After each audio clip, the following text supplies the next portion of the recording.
Check one, two. Check, check.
Check one, two.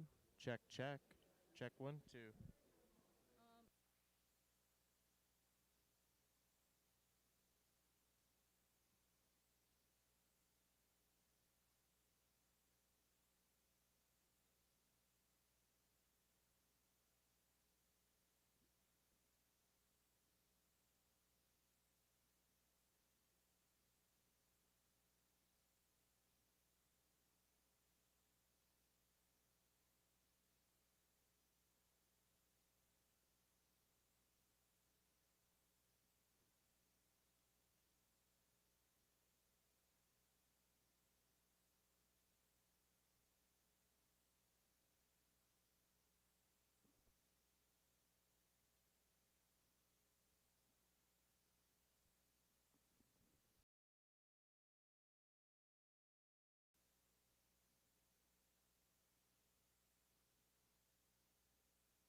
Check. Check 1 2. You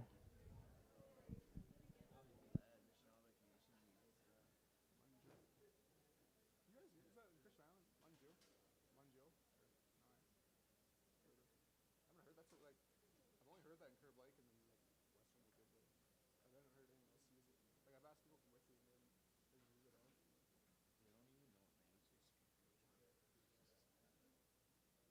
Okay, so. They're all mixed. It is. It's all mixed.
Itching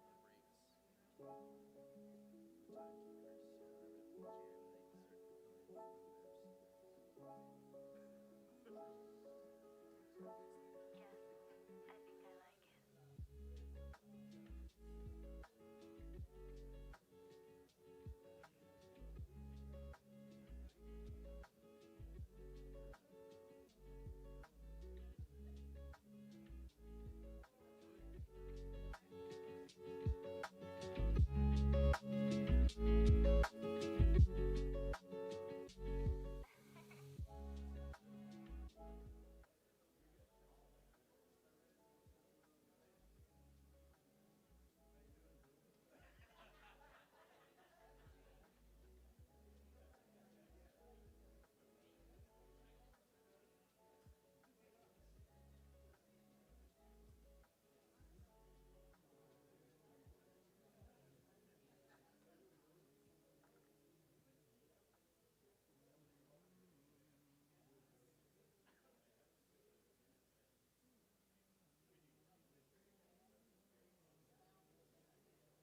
Did your girlfriend sing?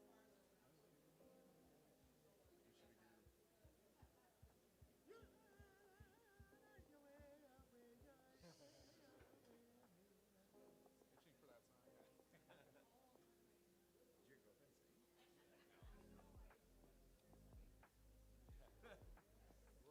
there.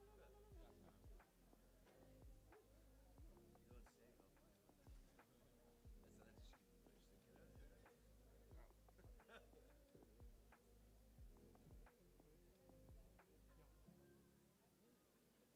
we do a language tune instead?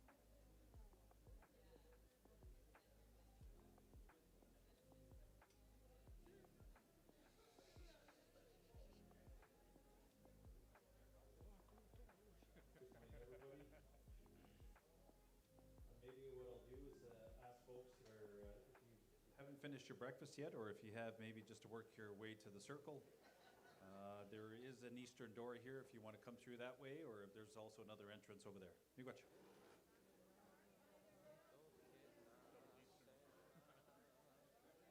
knows that song.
Check 1 2.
We don't usually do this to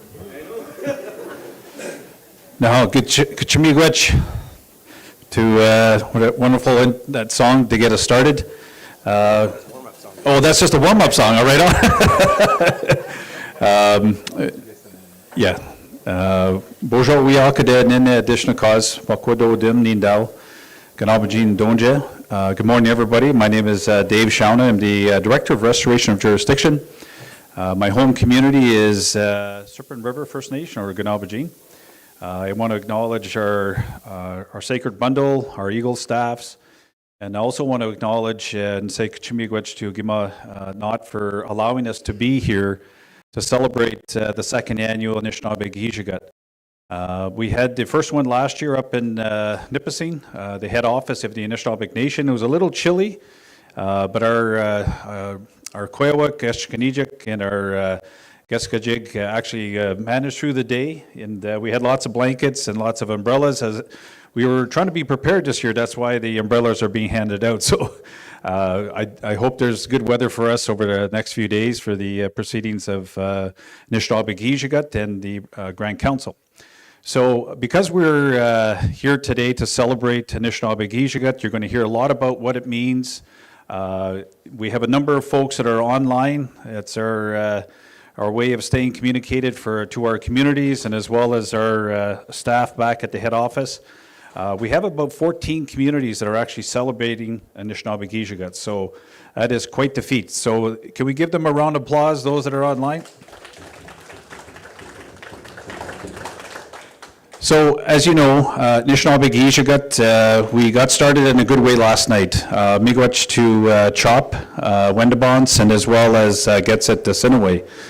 There was a sweat that was held last evening, and then we also had sunrise this morning that got us started off in a good way, that we saw the rise of the red sun. It's amazing to see a red sun, but there's probably a teaching behind why there's a red sun that's rose this morning. But thank you for those that were part of the sunrise ceremony. So we have a full day of teachings. So as I see some folks with papers and others, use this today, turn this on, and as well as use your eyes in terms of the teachings that are going to be shared online and as well as in the circle. So I appreciate all the staff at the Anishinaabe Nation that have come together and pull in this event. Lots of good visuals, lots of good giveaways. So Miigwech, Barb, to yourself and your team for, so Barb Navo is behind the scenes, obviously behind the thing. Let's give her a round of applause. Okay, so how are we going to get through the day today? I have the honor to introduce our MCs. Our first MC is Bob Goulet. He is from Nipissing or Nipissing First Nation. And Bob has actually been a part of a lot of our teachings and helped to facilitate the good discussions, the good getting people involved. So we're quite thankful to have Bob as well to continue this good work that we're doing. So Miigwech Bob, one MC. And the balance, obviously, in terms of, we want to make sure Bob is not getting out of line, so that we have this Koyawuk that is going to keep him in line. So Phyllis Williams, and I had the honor to getting to know her as a Gimakwe for actually Curve Lake. So it's nice to see that we have two co-MCs today that are going to guide us through this wonderful day. So without further ado, I'd like to pass it over to our MCs. Miigwech.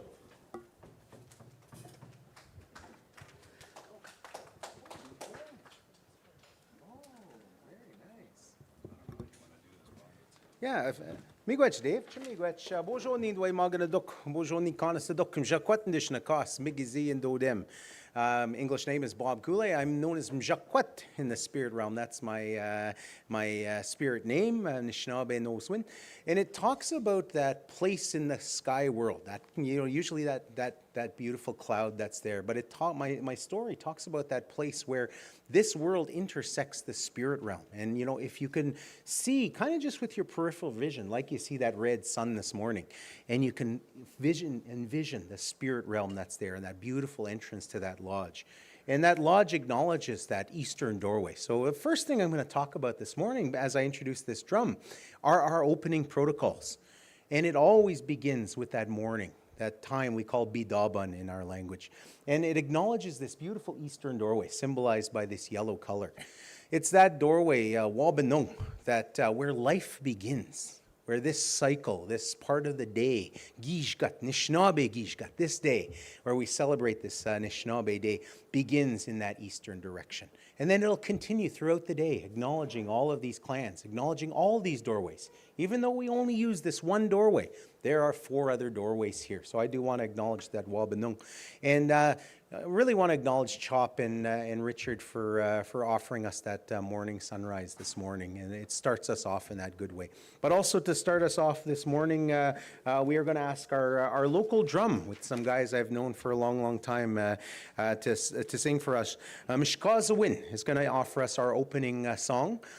In our way as Anishinaabe, another beautiful teaching, and I'm going to leave it up to you, but most times we stand up.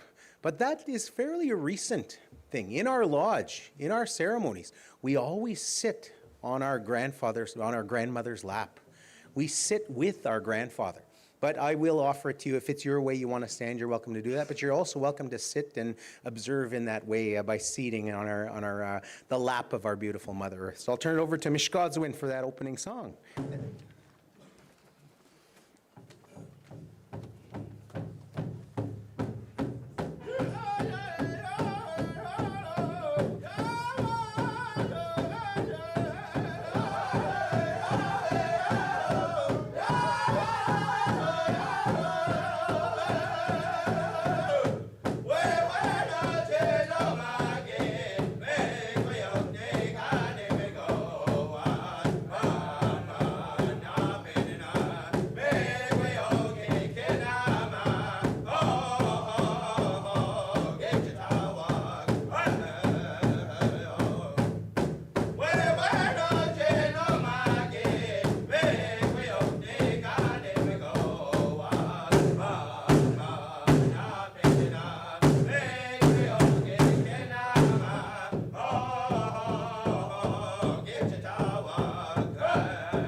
Nishin, good work, guys. Sounded beautiful. Wafshke makokwa and dishnikaz, knosha and dodem, mima and dayan. I'm a White Bear woman. That name was given to me by an elder who has passed on now. He was from Garden River. And my learning of our clan came from my brother and cousin, Doug Williams. May he rest in peace. We miss him so much. This morning, I have the pleasure of emceeing with Bob. I've always learned a lot from Bob. I like his humor. I like his courtesy and respect that he has for all mankind. He has shown me a few things, and Again, I hope to learn much more today. Chimigwech, Bob. I'd also like to give thanks to the food that was served this morning. There are a few things that we need to be mindful of, especially in these days of hard times, and food security is one of them. So it's good that we were able to share the food that was available to us all, and I say chimigwech. Welcome to Curve Lake, and I hope that you enjoy yourself while you're here. If there's anything I can help with, please come and see me. But I'm not cooking for you for supper. Okay, it is my greatest pleasure to welcome and bring forward our Gatsy Puckwis Johnson, who is our community elder. Puckwis has been a wonderful inspiration to me and many of the people in Curve Lake. She always comes with that kindness and gentleness, and she is one of our amazing language keepers, and I'm so grateful for that, Puckwis, and I hope that you will continue to teach us as much as you can. Misa chimigwech.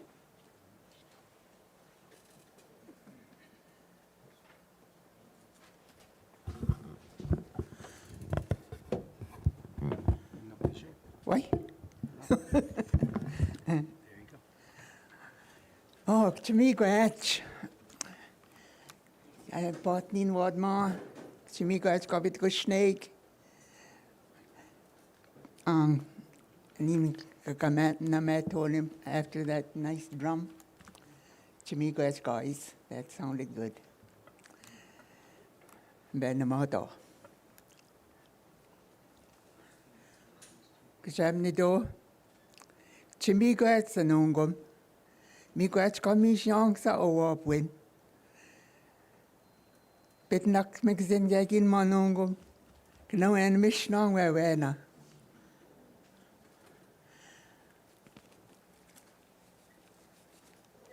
Menu sa nga kenj kamin sa ekino magoyang. Kaya kawin mi kanga sa existimin. Kaya kawin kanga bukid na timin sa onish na bemuin. Kine permunda goyan. Migwech.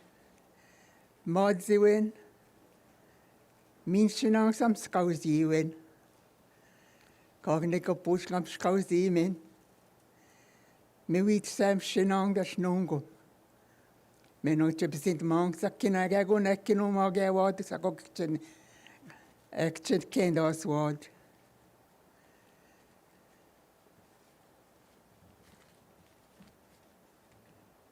Me no sa ngaw abdamin sa eshem skosi da kitis. Kegon go ew kinoma shinang jamni do. Kanawen mishnong wewena. Migwech na yoshi. Chimigwech. Kanawen da sanong wewena. Kinama eawat menusta gawoich kiwen damin. Menu hangkaunen zimin sa amang papwin. Kin permundagoyan sanungop. Kinama gabit ko shnowad chimigwech. Menu sa kakenj gewag. Keniwin sa mo. Endayong kina.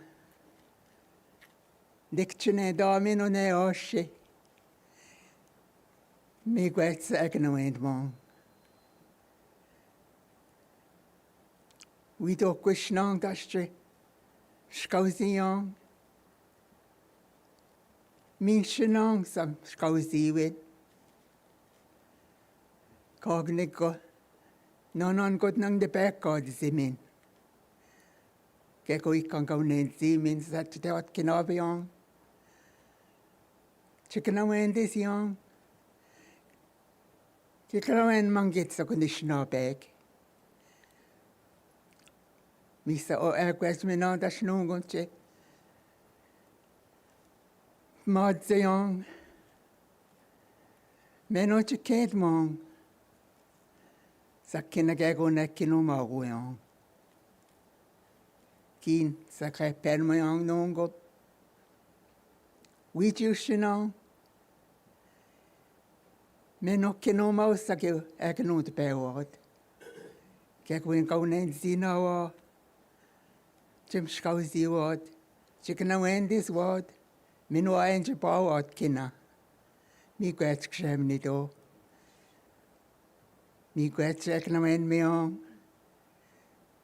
Mi sa o gwetsk menon te penmon dago yan. Mi gwetsk. Ahaw.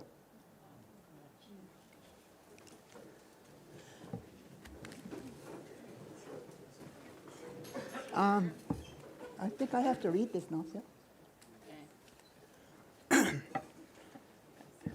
I have to read this, and I'm not very good at reading English. So you have to bear with me. Der Benjaget, Sagi, Son Nishnaben, okay. Keep it going, God need, Minado, Wad Sewin. Skode, Nebe, Ke, Noding, keep it Costonan. We knocked the wind, Domong, Mo, Skikomigog. Der Benjaget, a gimme non a chitwa, went to go, Nishnabel, one no opjin, Nindash, Ninda, Nishwaswin, Kinoma, Zewin. So get win. Der Bwewin, Minua Dwendmo win. Walk car win. The bench get no the band this win. Quack one this win. Minua or cat the win. The bench get give me the corner. The bin where we knock the wind the win. Come on then the non. Kabishibuhe bak. Minua nankoke megwa eshwe bak. Minua kene eshwe bak. Oh, miigwech. Did I do good? You've done good. Did I pass? You passed.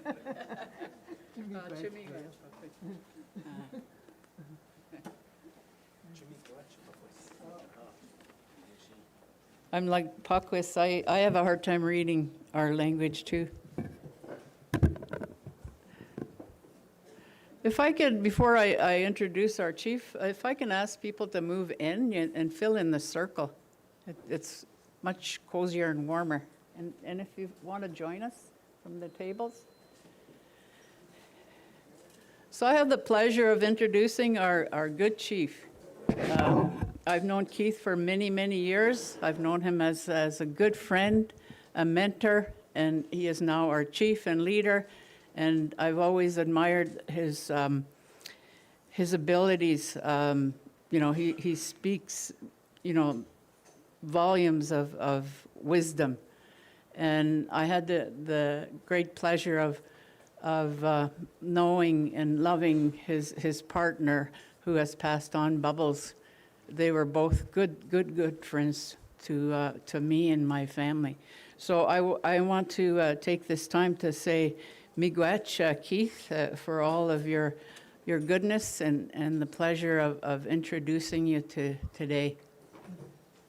Miigwech.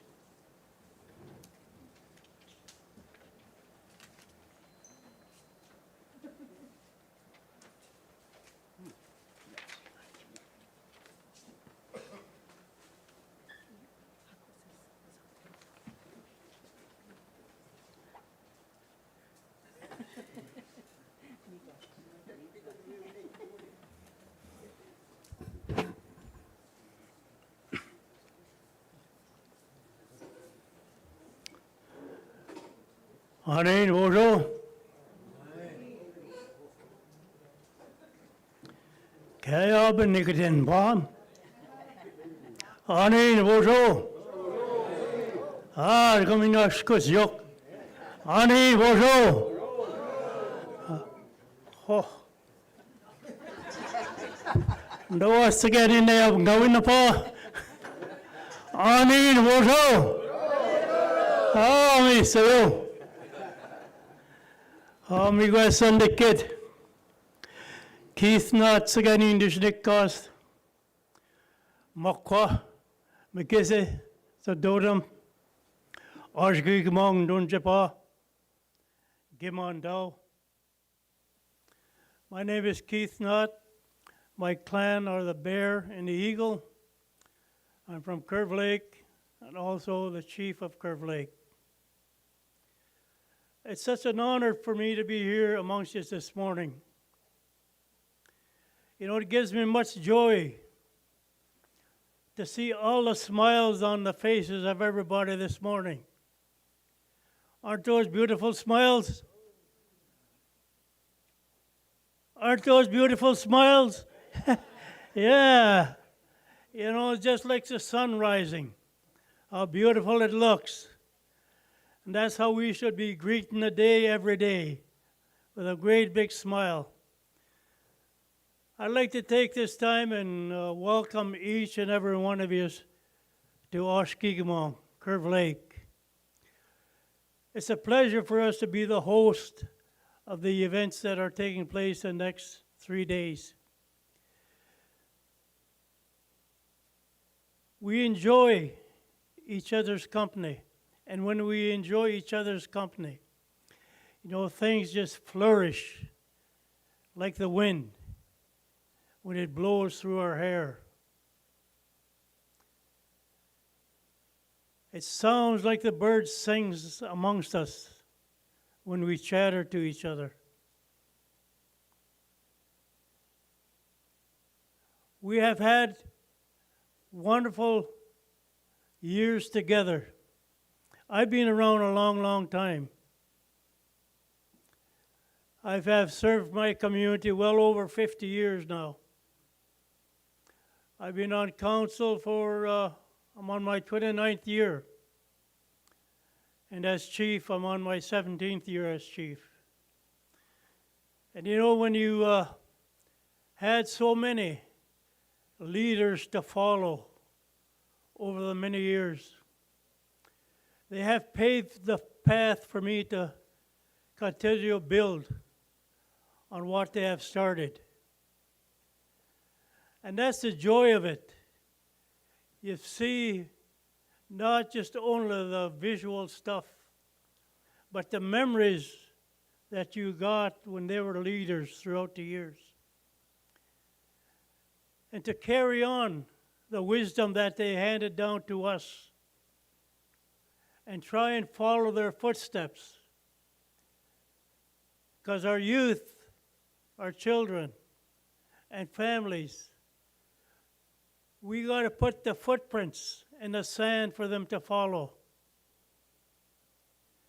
And we got to show by good example so they too can follow that path. The same way I'm following the path that former leaders and elders of this community laid down for us. I have had a wonderful time in this community. Spent many years with the elders. Learned much. Spent many years on various councils. I served under Phyllis's also leadership. You know, it's so great. My theme all the time is I feel so good, I can hardly stand it. You might have heard that song way back in the 50s, I think it was, but that's a very popular song at one time. And that's the way we got to feel. We got to feel good. Feel, no matter what ails us, no matter what it is, you got to feel good. And it lifts you inside. And what lifts you inside, the outside appearance shines. You know, it's really, really good. I'd like to acknowledge the drum, the singers, the beautiful music they make. Beautiful music. The Eagle staff or medicines. And each and every one of you that are here, this room was empty this morning. And it pretty near looks as if a gardener was in here and planted all these seeds. And the outcome here is all this beauty that has risen here since the doors opened. What beauty. The creation of the Creator has given us so much beauty. When we look in the mirror, we see the image of the Creator's creation. And He has given us the strength to carry on throughout the day. Make friends with each other and others. We must remember our children, our youth, our elders, the men, the women.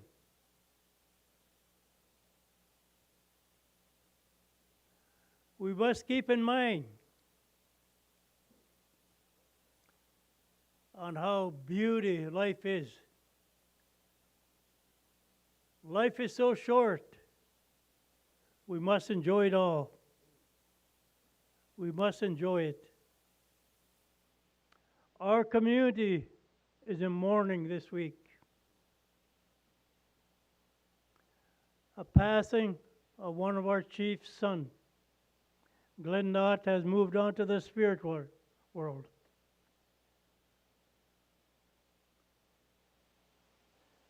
We're getting close to the end of our fluent speakers out here.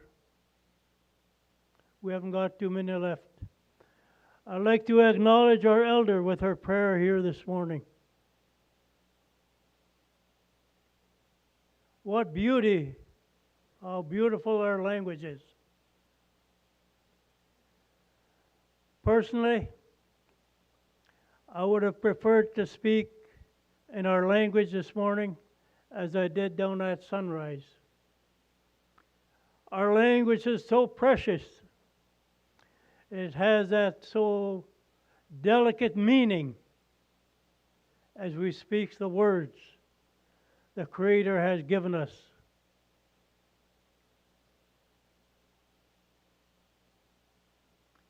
The language that we speak is a foreign language. In order for us to move forward in what they call Canada, we must speak that foreign language.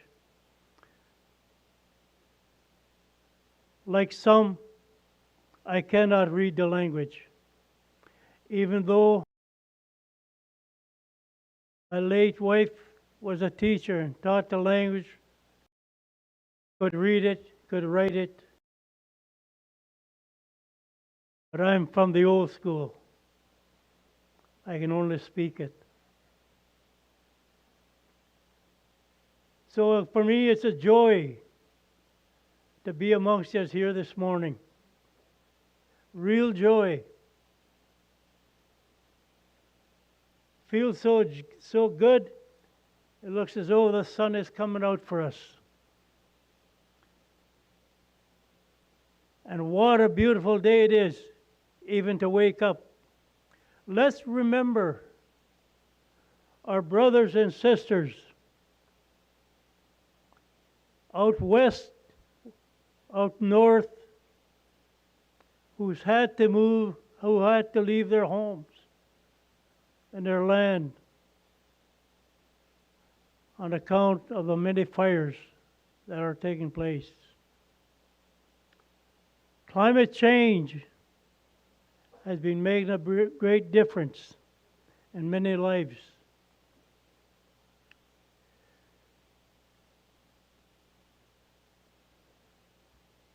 So, ladies and gentlemen,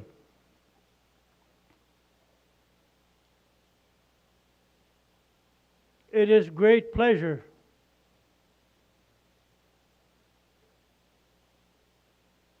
that your stay with us for the next 3 days be enjoyable and pleasant.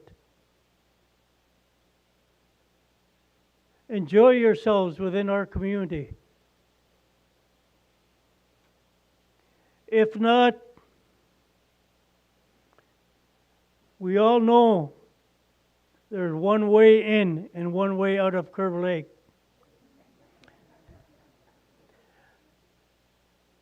That's why I'd like you to enjoy yourself. I could put a barricade out in the back roads. And you'd need to have the password before you get out. So, ladies and gentlemen, on that note, thank you all for the bottom of my heart for being amongst us today, tomorrow, and the next day. Enjoy. Talk amongst each other. Much is to be learned. Even this morning, I've learned a lot, even from sunrise. Even since I started to speak up here, I see the smiles on the faces of so many. And that really brightens up the day. Miigwech.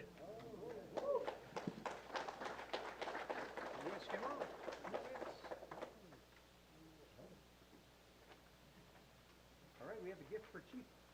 Check, mic check, mic check.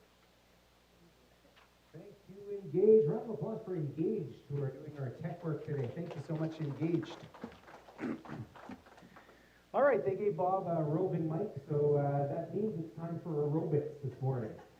Before I do that, I do want to acknowledge this territory that we're in.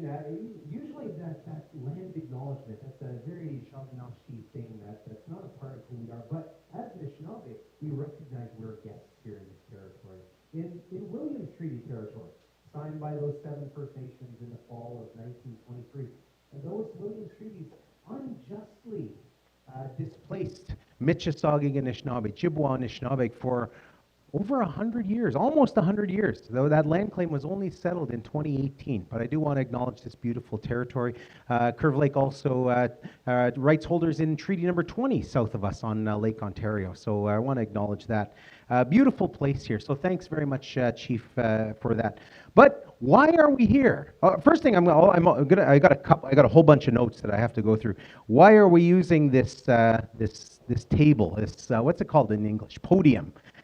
It's because we're being broadcast across Anishinaabe territory. So I want to greet everyone who's joining us across the land. Kind of a little bit of a slow motion replay going on behind us here as well. But I do want to acknowledge folks joining us on social media, joining us over the internet.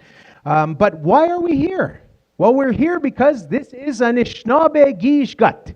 Anishinaabe Day, proclaimed by the Anishinaabe Nation, an official holiday of our nation, a day of celebration, celebrating who we are. And I want to acknowledge all those that are joining us across the territory, whether you're joining us from here, the southern doorway of the Anishinaabe territory. This is Michisaugig Anishinaabe territory of the Mississauga people.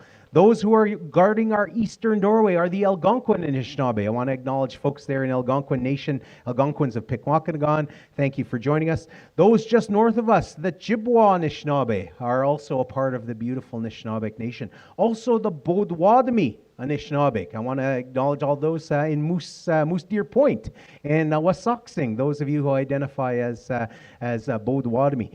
It says also a day to celebrate being Odawa Anishinaabe. So I want to acknowledge all my brothers and sisters from Menadome joining us, as well as the great Ojibwe Nation. This is Ojibwe Anishinaabe Day as well. So all those who identify as Ojibwe Anishinaabe, all the way, Anishinaabe, you don't realize, Anishinaabe territory goes all the way west, not just Ojibwe territory throughout northeastern Ontario, Treaty 3, Manitoba, Minnesota, Wisconsin, Michigan, all the way to Saskatchewan with the Saulteaux Anishinaabe, known as the Plains Ojibwe.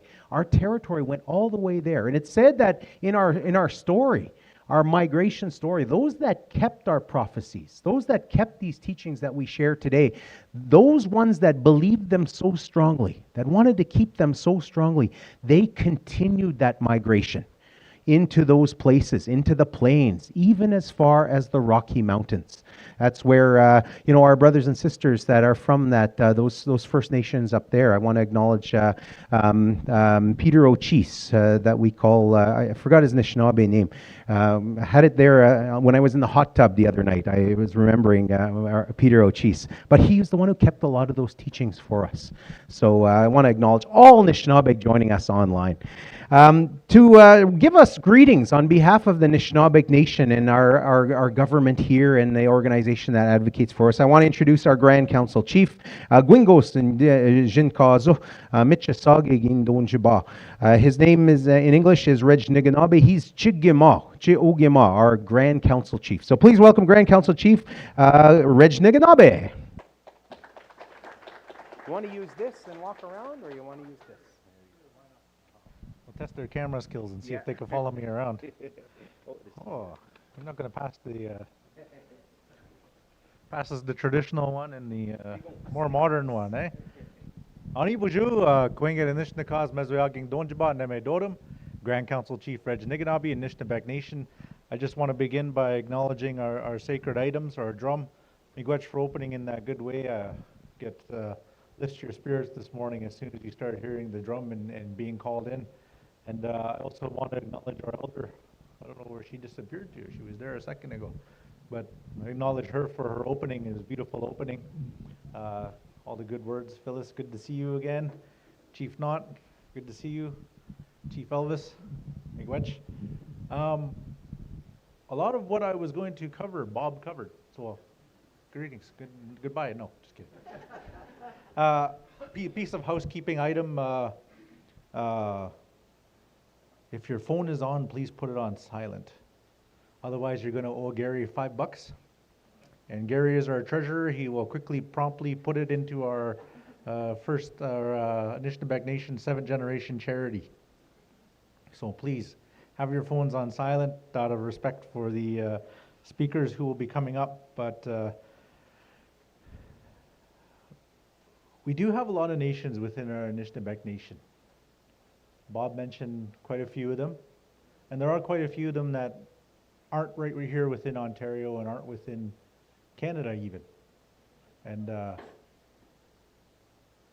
this week, some of them will quietly be making their way into this assembly during the week. Grand Council Treaty 3 is going to come and visit. Treaty 8 will be here with us for a little bit. I know we have some folks watching online from the States. And just to quickly share with you, just to give an example of how far this nation building is going and how the Anishinaabe are all tied in together. The medallion I'm wearing this week, or today anyways,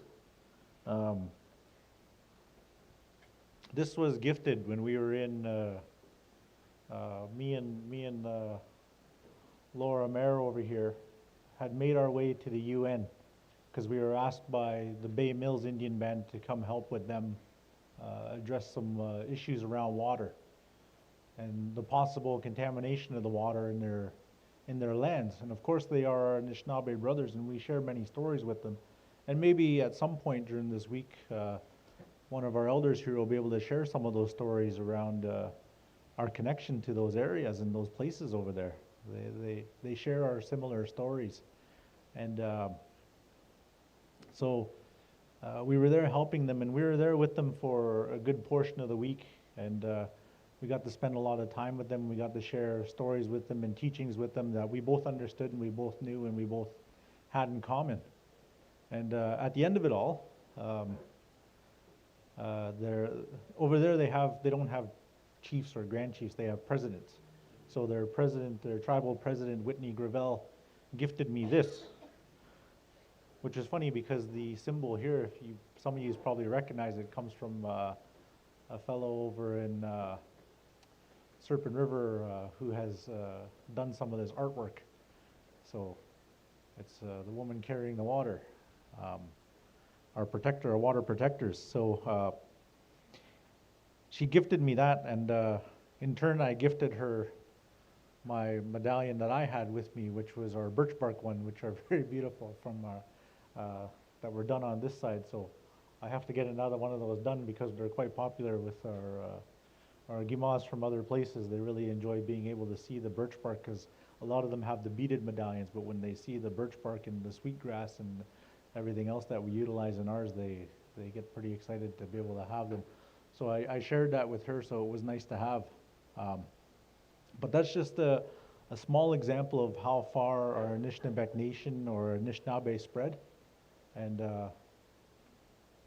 as we grow our Anishinaabe Nation on this side, we're looking to be able to continue that expansion and bringing our other Anishinaabe and our friends into our circles and them welcoming us into their circles to be able to strengthen our Anishinaabe Nation together.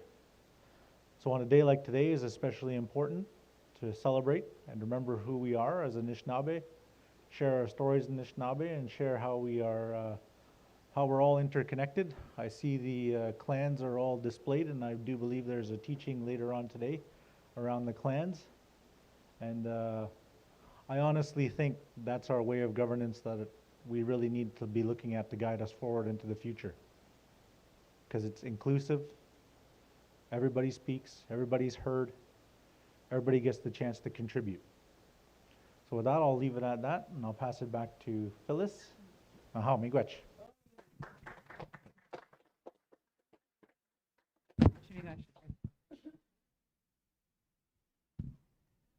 Good words, Miigwech.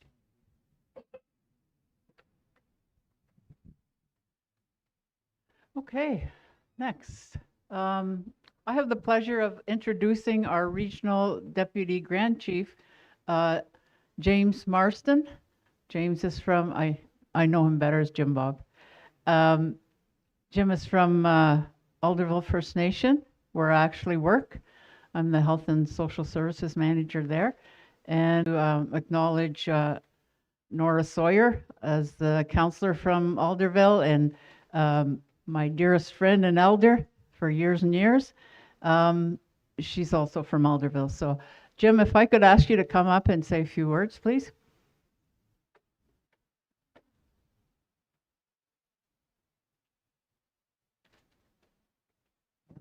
Miigwech, Phyllis.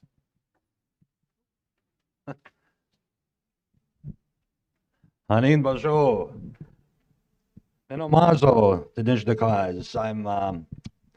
Minomazo was given to me by my good friend Gordon Chikandabaugh.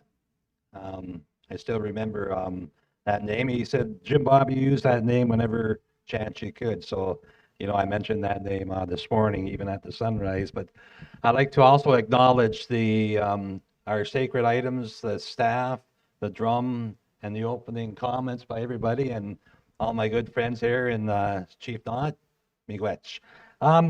It's important today. The importance of the Anishinaabe Kizigad is June 6th. I copied this off, so just so I'd remember a little bit of it. But I believe, Dave, you can correct me, we canoed that in, did we not? Yeah, in 2012, we piled up in Gordon Baugh's big canoe, and we brought that across the bay. So the Anishinaabe Nation Grand Council confirmed the Anishinaabe Chinooktagawan on June 6, 2012 in Chikwenda First Nation by the pipe ceremony. This is the Anishinaabe law.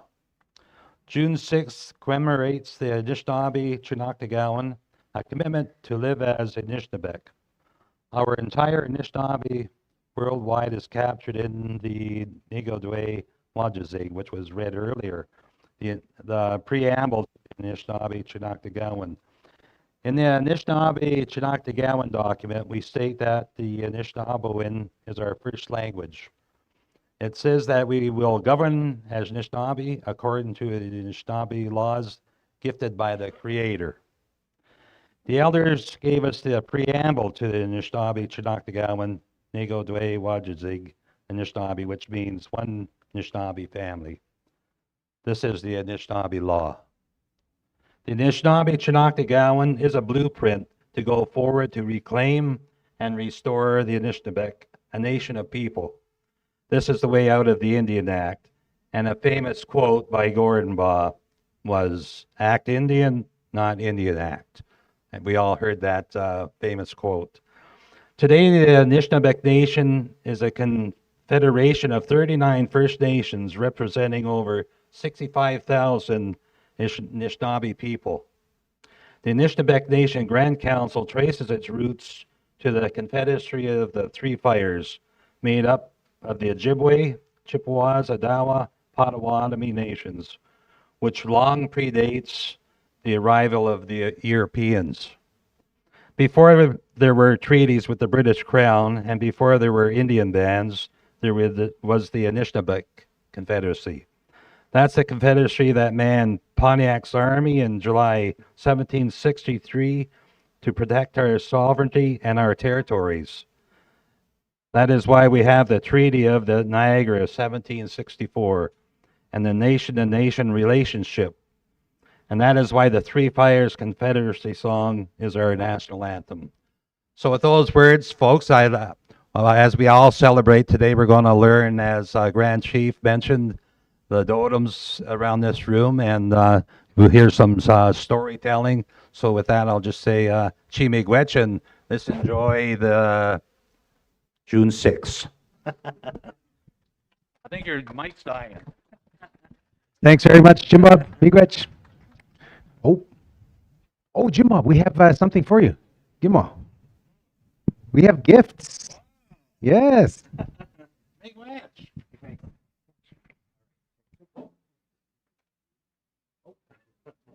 Check.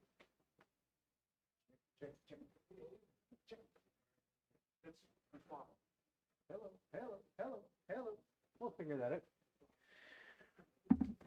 All right, we keep forgetting to pass the tigons, important part of how we do things. I do want to apologize to Grand Council Chief Gwinge Jinkazo. I called him Gwingos. We must be thinking about our good friend Gwingos there, but Gwinge. I want to acknowledge and correct that error. I want to invite our Commissioner on Governance to give us remarks. And he was past Grand Council Chief, longtime Chief at Ondek Omnikoning, doer of many, many things, and a good friend of all of us. Please welcome Widase, Patrick Medabe.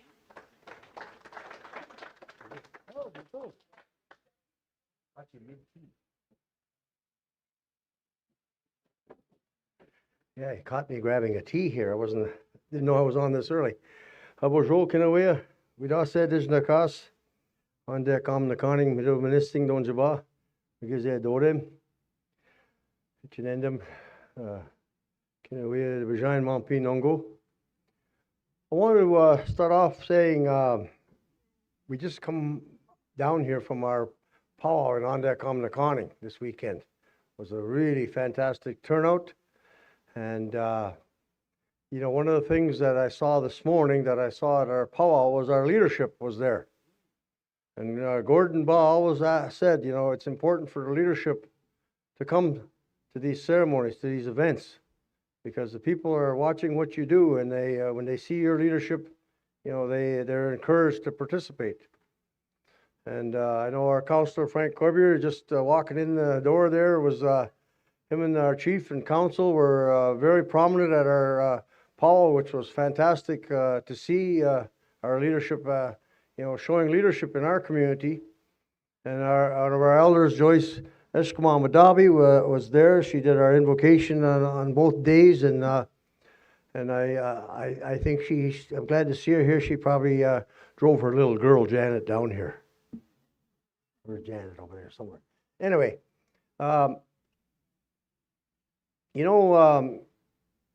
I recall that day very vividly when we crossed the bay over in Shegwenda to deliver the Chinook Nagawan to the roundhouse there in ceremony.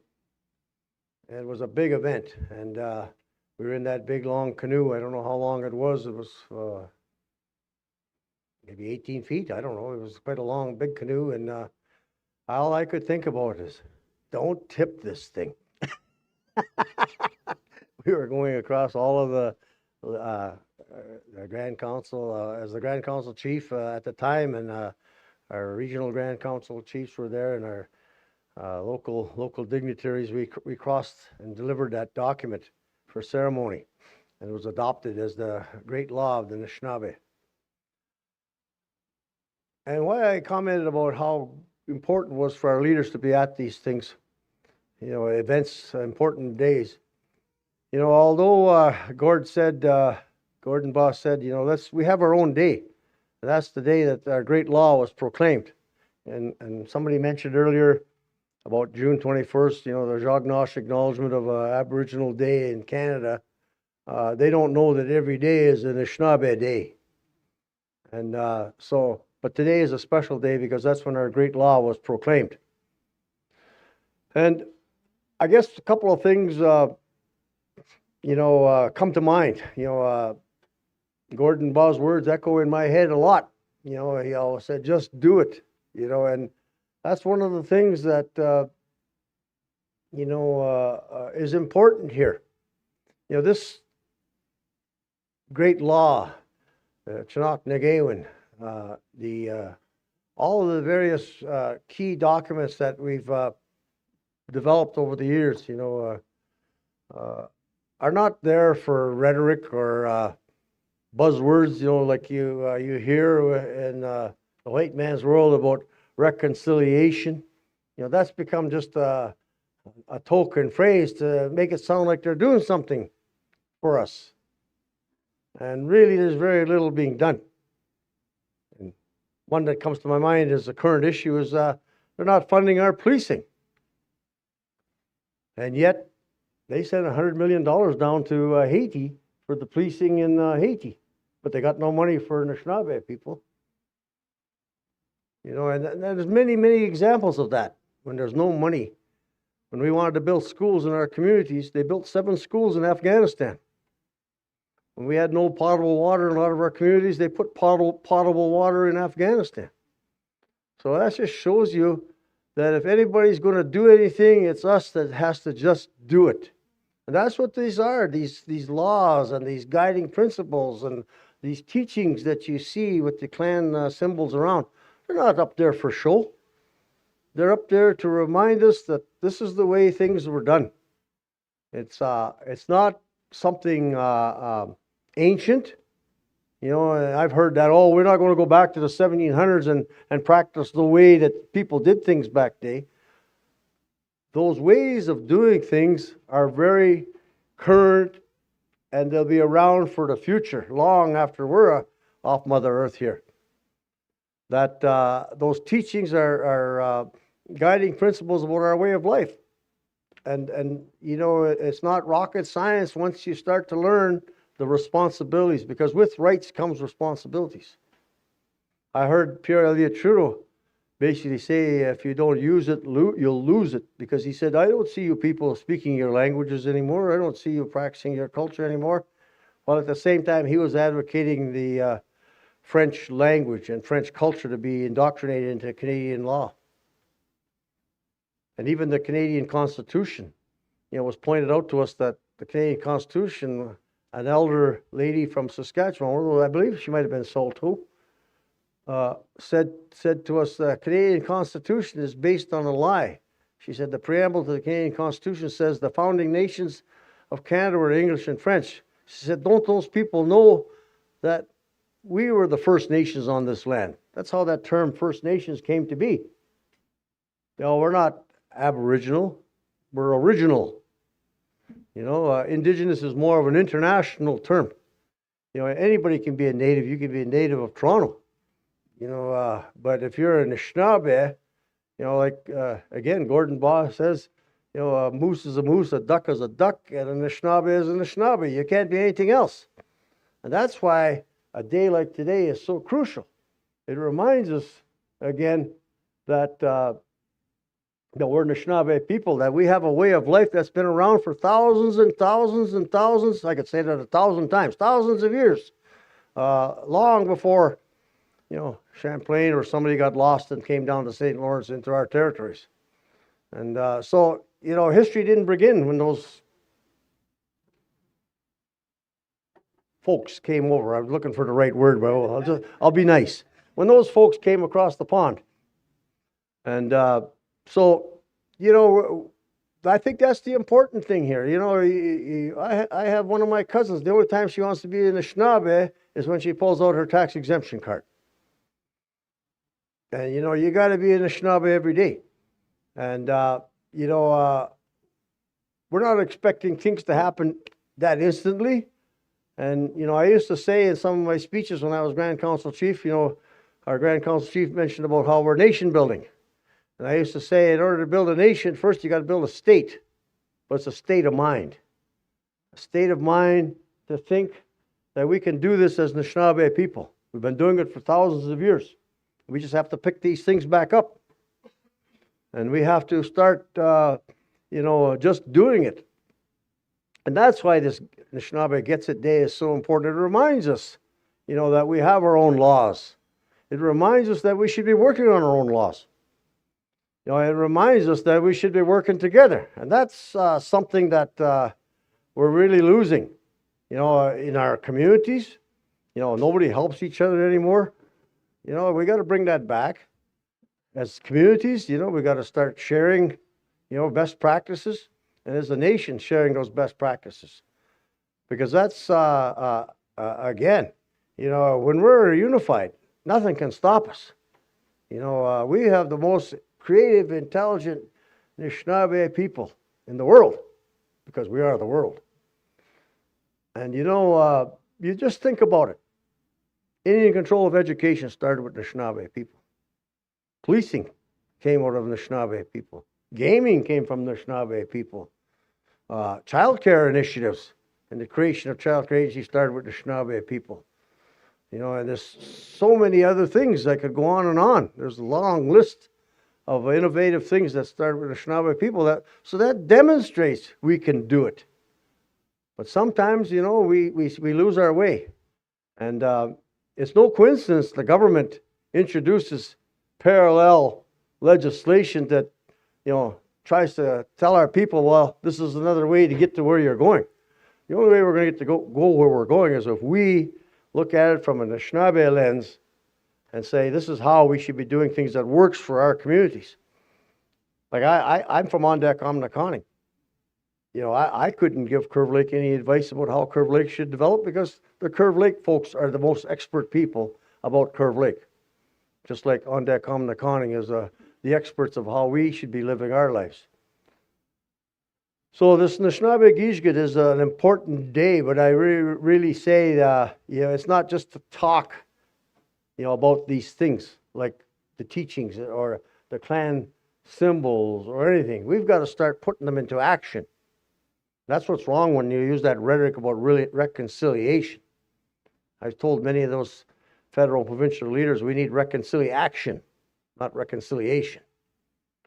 And so, we needed to grasp a day like today and really teach our next upcoming generations about how important this was.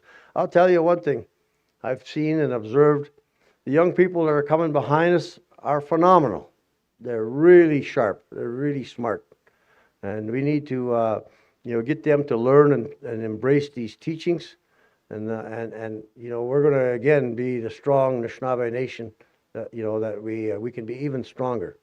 So with that, I'll say miigwech. I told Barb over there, I got a little bit long-winded. I said I've been practicing my speech all week. I was going to get up here and just say, ugh. That was going to be my speech, but I got a little long-winded. I appreciate you listening to me. And again, let's really practice Anishinaabe Giishgit every day by embracing these teachings. They're not there just for show or they're not there for rhetoric. We have to make them reality. We have to start really believing in every fiber of our being that we can do it. And that's what we should be doing as Anishinaabe people. Chimigwech.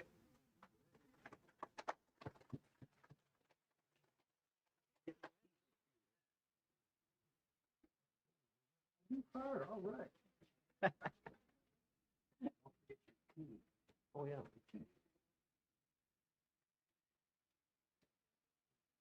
Let's give Patrick another hand. Someone I've always admired who spoke as it is, matter of fact, says it how it is, whether it hurts or not. But some things that need to be said. So Chimigwech, Patrick, for all the work you've done in the nation and beyond. Your voice carries words that can't be forgotten, Miigwech.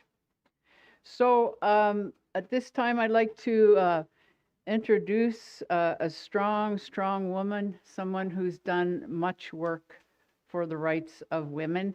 And I'd like to call on Janet Corbière-Lavallee, who's the Commissioner for Citizenship. Janet Chimigwech, Koshkitoyan, to come to fruition for us women. And you continue to be a valuable source for us to look to and be guided by. And I'd like to welcome you to the podium to offer some words.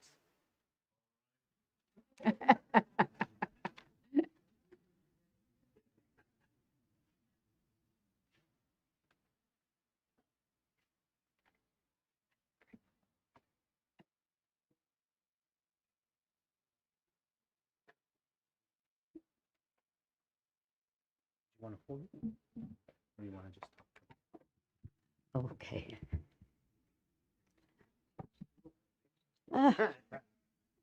Never mind, Pat. Miigwech. Oh, ngitchinenda mgikwech migo wiki dan nonga. Awigong kenzi de commando ishwebak. I welcome the opportunity to speak. It wasn't made known to me just until 5 minutes ago. So, but to start off properly, for all those people who are out there in the waves, what they call virtual land, giwed nung dishnikat, nishnabe kwendao, kade kekendo them, we kwem kong donjba. My Anishinaabe name is North Star, and as others have mentioned, it was given to me many, many years ago. And at the time, I didn't really realize or recognize the importance or the value of getting an Anishinaabe name. Because over the years, I've realized now that there must have been a reason to get this name. And my youngest son, who's now in Thailand because he works for the United Nations, and he said to me, he says, Mom, do you realize what North Star does, what it means?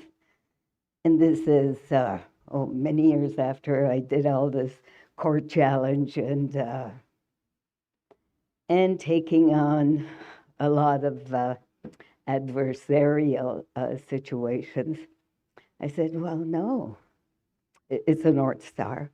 And he says, Mom, he says, it's a guiding, it's our star that guides us to our home. And this is what I believe has been happening. But that's just a little side story about, I guess, who I am and how all this this challenge, I guess, that was given to me came about. It's part of who we are. We look at our clans around here, and we look at all the significance of the roles, the responsibilities. And when you think about it, it's there. As I said, my clan is the Blackbird, and sitting over there in the bird section with some of the other birds out there, I realized that education, I retired from teaching, and looking at the truth. Who are we? Who are we as a nation? We are Anishinaabe, and all of the previous speakers have spoke so eloquently about us as a strong people. And you are so right when you say that it's not the English or the French who are the founding people, it's us, Anishinaabe. And depending on who we identify as, I know that's Potawatomi, I think. I'm not sure, I'm just kidding. But within our clans, we have our own tribal affiliations. And we were always here.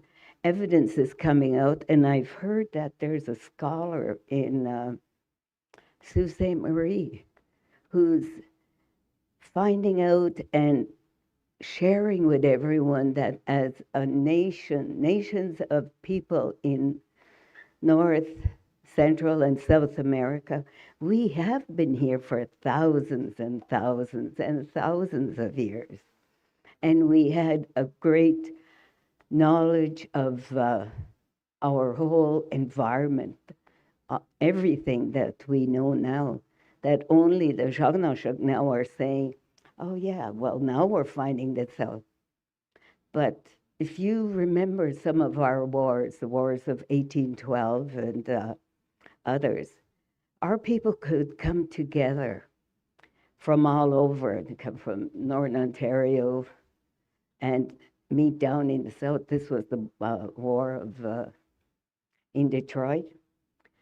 And they sent out some of our warriors when they're getting together and planning, because the Americans were planning on invading and taking over Canada. At the time, it wasn't Canada, but anyways, they were going to come this way. So our people, our leadership said, we need to have scouts who are going to go out there and check it out. How is this fort defended? What's happening? And can we do this? Of course, they said, of course we can.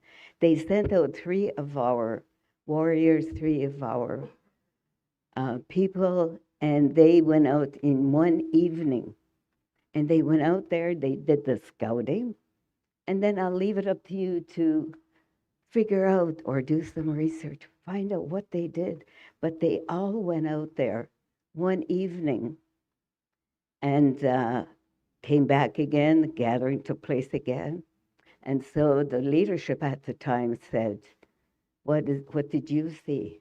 What is going on? So they shared what they saw. The next one, and then the third one. And then the leadership realized 2 of those warriors that were sent out came back with the same information, same story. And they said, yes, you went. This other one didn't go where you were supposed to go. But our people were able to do that before the plane was invented. But we could travel and find out things, and we shared things. And that potential is still there within our people, within our nations. And I believe that celebrating today as Anishinaabe Day, and it's a day to search out and reach out our history, our potential, our knowledge, all the information that we have within our people, and use it. Start doing it. Today is a good day to start. I believe someone said every day is a good day. You wake up in the morning, give thanks to the Creator. We are here one more day. We're breathing, we can look up, and we can see the beauty that is around us. I believe our chief here from Curve Lake said, beautiful smiles all around. And we can see all that.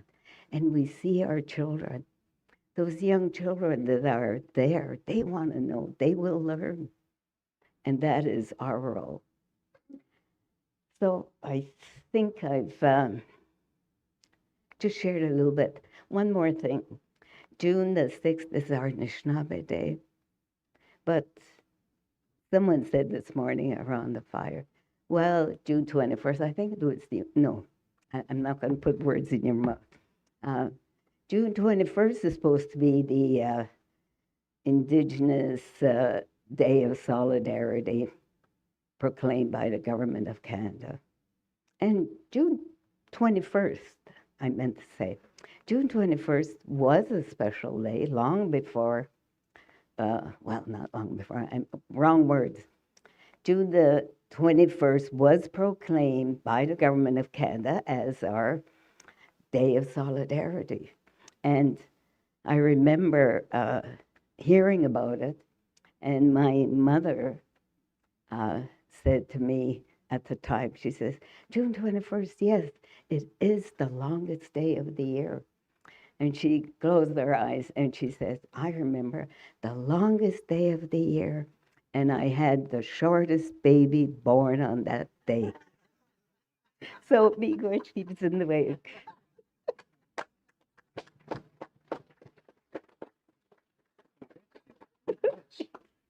I've got something for you, Jeanette.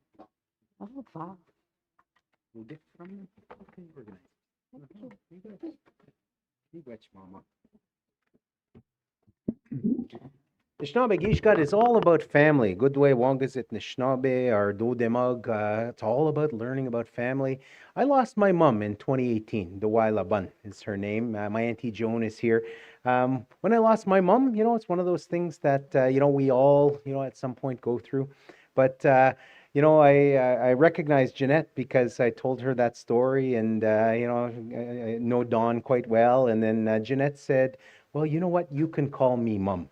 So I fondly call Jeanette Mum. She mentions Anishinaabe, what do they call it? National Indigenous Peoples Day now. One time was called National Aboriginal Solidarity Day. It's been proclaimed, this whole month has been proclaimed by the government to be National Indigenous Awareness or National Indigenous History Month. But we're doing a whole lot more on Anishinaabe Gijgat. We're doing a whole lot more in recognizing that. So I do want to acknowledge that. Speaking of family, I do want to recognize Dylan Walkley, who's a member here at Curve Lake. Dylan plays for the North Bay Battalion, was recently named by the CHL, Canadian Hockey League, as Humanitarian of the Year. So big applause to Dylan Walkley. I also want to acknowledge folks here as well as online. Happy Pride. I want to acknowledge all those who identify as Two-Spirit, Indigenous, LGBTQ2+, acknowledging that special month, June being Pride Month. So want to acknowledge all of you, my family. Miigwech. A couple other notes here. Ikio Nini Bun is the name of Peter O'Cheese. One of those brain farts that go on when I'm talking. Sometimes you think of things and it comes to us. Ikio Nini Bun, who brought us a lot of those things, including this month being that strawberry moon. It was Ikio Nini Bun that brought us back the berry fast ceremony. So, prior to that, it was something that's been lost. And as I mentioned in that story, some of those teachers, some of those societies kept these ceremonies for us and brought that back to us in the 1980s. So now young women that are coming of age, going through that full year, those 13 moons, and acknowledging those berries. So I want to acknowledge Ikio Nini in that good way. I do want to bring up Mishomis Richard Asinaway, our head gets it, to speak to us about the importance of Anishinaabe Gijgat. Nimkwi on Kwatan Jinkazo, Menedominasing, actually North Bay in Donjiba these days in Anishinaabe territory. One of the Anishinaabe I didn't mention, and we identify as specifically, we're Nibissing Anishinaabe up in my territory. So Richard, a longtime resident now of North Bay, but also of Menedomising. So please welcome our head elder. Oh, I got a note here from Pat. For the record, he is not my dad. Yeah, thank you for clearing that. I'm going to call Jeanette Mama. I'm going to call you Papa from now on. How's that? Please welcome Nimki Ankwet, Richard Asinaway, to talk to us about Anishinaabe Gishka.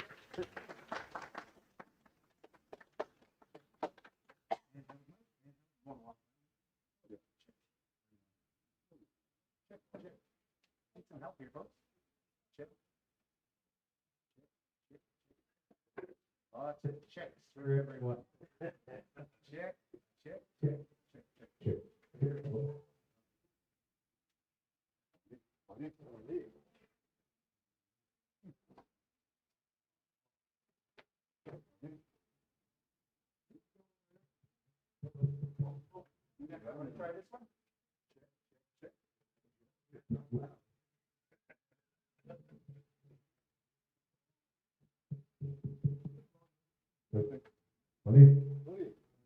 Aha. In and out, eh? I'll use this one. Yeah. Okay. I'll use that one. The official code of the mic. Yeah. The official thing.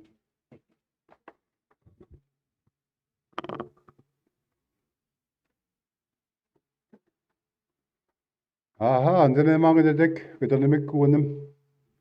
And them key aren't good. They go. Not cos'e, banana the moed, you want to wait. Mina o gadu te mia was sin. Me get you do it. You get even the bound them in the dominus thing. You watch them.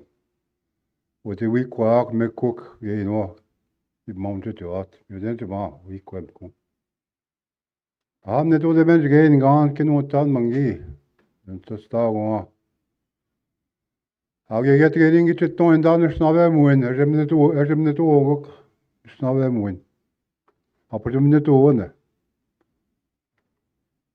Then the gets there. I went just the mod, the amount of the dick. And you get in the man, it's not very easy. Hello, my name's Richard Asinaway. And my Anishinaabe name is Thundercloud. And my helper is the Notkose, they call. Notkose goes like that. That gives the light fire, which we call Thunderbird. But the old language, Notkose,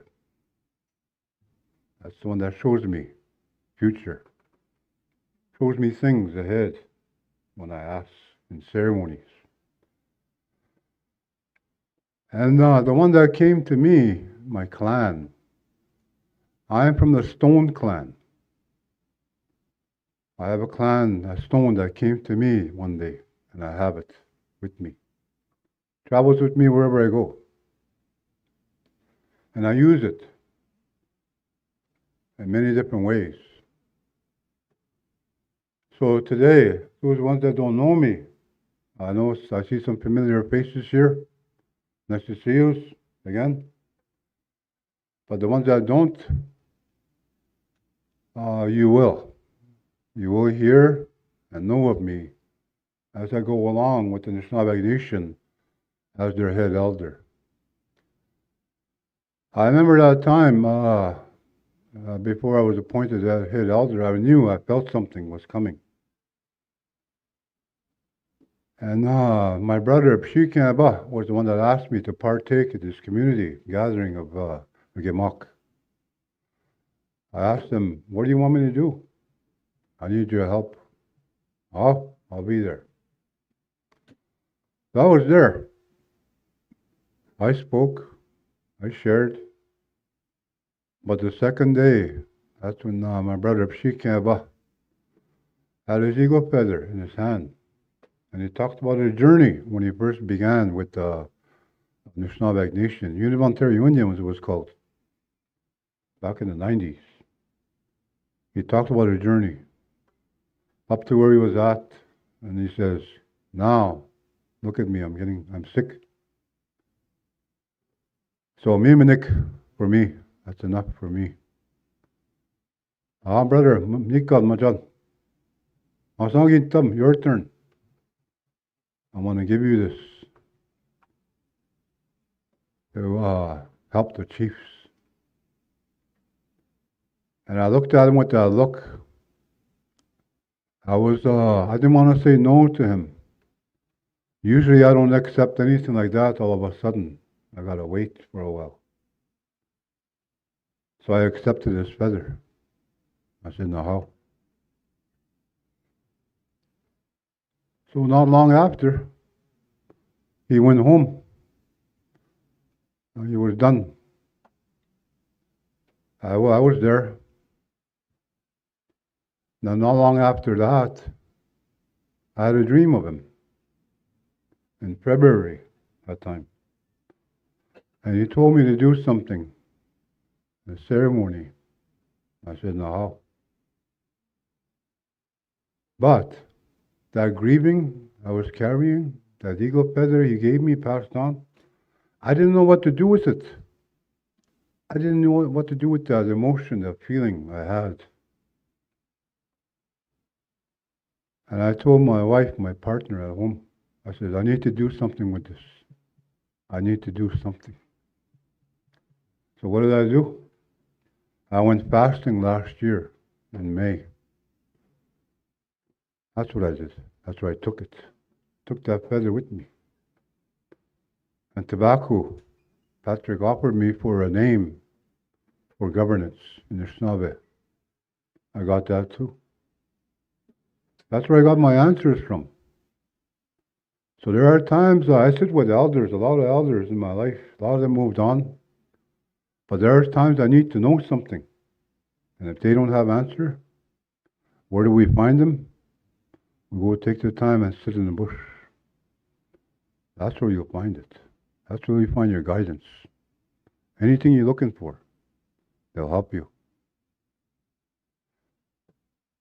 When I came out of that fasting, the Anishinaabe Yizgat came last year. And that's where I announced it, what I had to do. So the answer I got there was Mnedu telling me, saying to me, Naha, Kikchinoki, you did everything right all these years. Working with Southern Ontario Aboriginal Health Access Centers, Aboriginal Health Centers, for 21 years being with them every month, different communities. I didn't take a break. I needed home time, yeah. But when I went fasting, that's where I got the message. Aha, Kitchinaki. Even during COVID, I did what I could from home. That was hard. And Mnedu says, Aha, Kokanwep, you take time for you now. Ngodin Kamimskoka. One complete cycle from June to June. Look after me too. Do the things I need to do. Now, where I'm at, I feel really good now. I've been working on my teeth. I was almost done with it, but it's there. I got that part done. So it won't be till August 1st. I'll get my moldings done.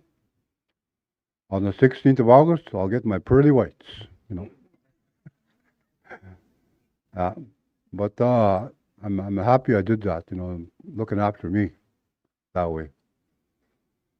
So I know at the head office, staff that are there, even the Gimakaanak, wondered on that first day last year about our head elder. How come he's not here? What's he doing? A lot of them weren't there when I announced that message. And I was looking forward for this today. Anishinaabe Yizgat once again. I completed one cycle. Here I am now. Now I'm officially on with our leaders now, our chiefs, to help them out and guide them through however I can. But there's one thing I cannot do. That's to anybody else. I can't tell you what to do. That's your choice. I will never do that. I'll show you this side and this side, and it's up to you. Sometimes we all learn the hard way. You know, we have to. But I'll do what I can. So that's where I'm at now. So I'd like to say Chimiwech for being patient. Gimak Kanak, the staff at the head office, Miwech.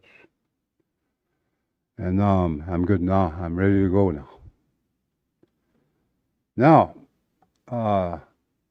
I'd like to welcome everybody here. And I'd like to say Chimiwech for welcoming me in your community here. Miwech, Dikit, Gima, Miwech. And I'd like to thank everybody else that's out there in the Zoom Lodge. Where are they? Back home. Yeah. Live stream, wherever you're at. Welcome. I'm going to share what I can, what little time I have, about Anishinaabe Yizgat. But here's the thing. One thing about Anishinaabe. Anishinaabe, never, well, we follow it now, and we shouldn't. And what they call that is false time. False time, what is that? That's false time. Anishinaabe is real time. When the sun rises to when the sun sets. That's Anishinaabe time. However it's going to go, it's going to go. There is no time limit or set. Anishinaabe way. And that's what we're celebrating here. It's going to go away. It's the way it's supposed to. So I'd like to thank the leaders that are here. Reg, all the chiefs, staff from my head office, Eagle staffs that are here, drummers, Miwech, beautiful songs. And how we started off last night is at the Sweat Lodge. That's where I go to prepare myself to do this. I always try to do that, to go in the Medot Sakan, to find that, A lot of visitors there last night. A lot of messages. That's where I go. So in my travels, people ask me that. People that I try to help through ceremonies, healing ceremonies. Richard, what do you do to look after you? I'm sure you hear all kinds, feel everything, sicknesses. I say, yeah. Well, what do you do with that? Oh, there's a place I go. Where's that? And I go, what's that? I go, Sweat Lodge. That's where I go. That's where I take it. That's Anishinaabe. We don't hold that in. Or try not to. I'll make you sick. I'll get us sick. You hang on too much. So now, getting into Anishinaabe Yizgat.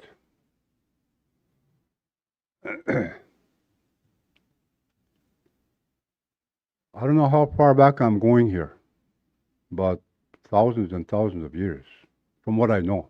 I wasn't there that time. But everything the Anishinaabe did that time, they had it all right. Everything. From childbirth to death, and everything in between. They had it all right. When somebody was sick, they knew what to do right away. They knew what to harvest. Or if there was a passing of a baby or a child or whoever, they knew what to do right away. They all got up and did a ceremony. They honored death through songs, ceremony. They didn't sit there and ponder or sit back and go, poor me, I don't know what to do now. There was none of that. They knew what to do. That's the way they lived. So fast forward, that went on for a long, long time, and we all know it now about history, what was taken away from our people, our ancestors, slowly. And then we started losing those things. Losing our customs, our values, our traditions, our ways of life, even our identity. We started losing that slowly. And it's still happening today. I know when I grew up in our community, I never spoke English. Ever since I was a little boy, I always spoke language. I was around language. But until when I was 6 years old, that's when I was put into school, just like everybody else probably here. That's where I was taught how to speak English or learn English at our time. I still have a hard time today speaking it because I'm trying to think what I'm trying to say in English here. But it was tough. But hanging on to our language in these schools, even though I was punished for speaking it with my friends, I hung on somehow. I'm glad I did. And our language is very, very important when it comes to Anishinaabe. That's who we are. That language that we were given by Manitou, it has spirit. Very powerful spirit, how it moves, that language. Even me, when I'm asked to do a prayer or something or speak, I have to say, you have to pardon my ignorance because I speak two different languages. The language I'm speaking now is English. When I speak my English language, it comes from here, this way, out this way, in here. But when I do the opening or when I do a ceremony or something, my language comes from here and it comes out this way. That's the difference. We need to connect with that even more. Even more. So that Anishinaabe Gishgat, there's all part of that, underneath that umbrella of it all. That Anishinaabe Gishgat is very, very important. Yeah. The government put that together to celebrate June 21st. We have our ways how to do that, and it was done already for June 6th through pipe poagan. Pipe. That's the way we make those commitments. That's where we sign to make that commitment. Not again. Any kind of agreement was through pipe ceremony. That's the way. So there's these different natural laws that falls underneath Anishinaabe law. And natural laws, how many natural laws are there? Well, there's 4, they say, but there's 5. And these are laws that it's in our blood and it's in our DNA. The way we're given by Manitou is that way of life. So, Manitou, keep mocking. That's how we say it in our language. Keep mocking the go. What that means is English is, I'm going to try and translate it. The Creator charged us, the charges that were given, us men, women as well. What are those charges that we were given? Well, for Anishinaabe Kwe, you're only given 2, niche, 2 charges from Manitou. What are those charges? 1 is to give life. 2 is to nurture that life. Those are the charges a woman gift was given. Us men, we weren't given that. We can't give life. And we don't even know how to nurture. We try, us men. We need nurturing from a woman. My mother nurtured me when I was born. All the love I need, all the attention I need, everything, fed me. My mom's still around today. I don't know if she's watching at home. She still nurtures me when I go home. She'll make me something to eat. Every time I walk in her house, I'm a real Benuji, a little boy, a little baby coming out. I would always be her son, doesn't matter how old I get. Nurturing, that's what a woman's given. Men, what we were charged with? I know of 3. From Manitou. And what are they? Us men were very pragmatic. And what I mean pragmatic is, I don't know, maybe we buy a brand new barbecue, maybe. Open the box up. The wife is there, family's there. I'll put it together. You start putting it together. Well, how come it's not working out? No, where's the instructions? No, I don't need them. That's pragmatic.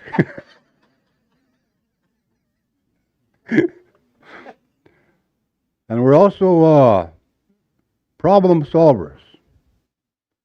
We like to solve problems, us men. Sometimes we can't even solve our own, but we'll solve others. Yeah. And we're also strategic thinkers. That's just who we are as men. But nowhere in there, we don't know how to nurture. We try. We polish our chrome tires on a nice chrome car with mag wheels and stuff. Polish the boats. That's how close we can get to that. But we try.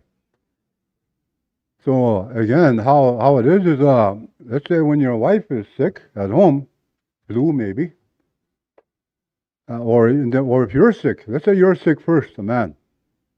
And now when a man gets sick with a simple cold, the man pulls his little baby out inside him. Can you get me this? Can you get me that?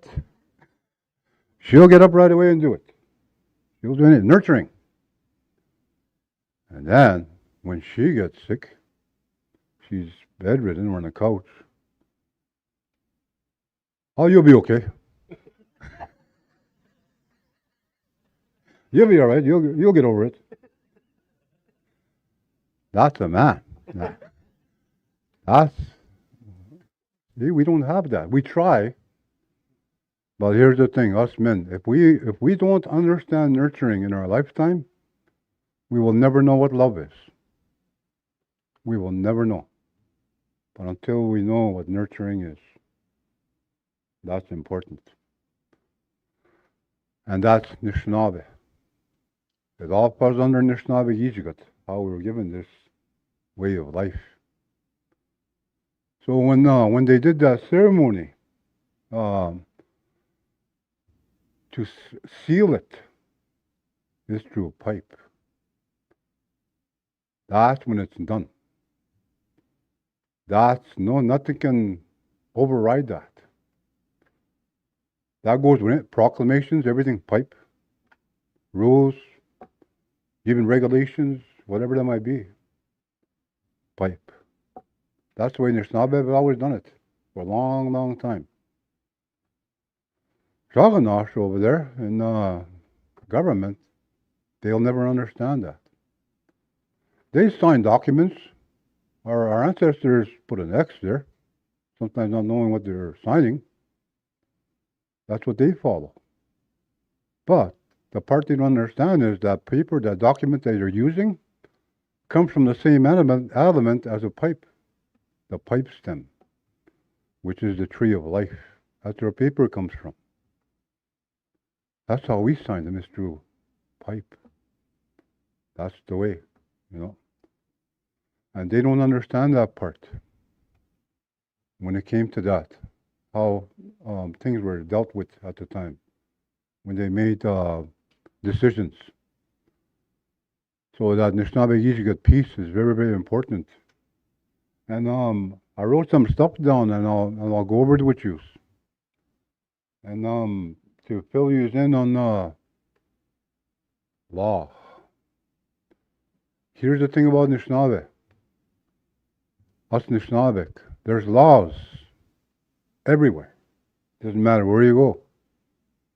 There's provincial laws, right? There's jurisdiction laws. There's justice. There's CAS, workplace. Laws everywhere. We got to abide by them. We got to follow them. But the one thing about us Anishinaabe, we're kind of forgetting about our own laws, what we're given.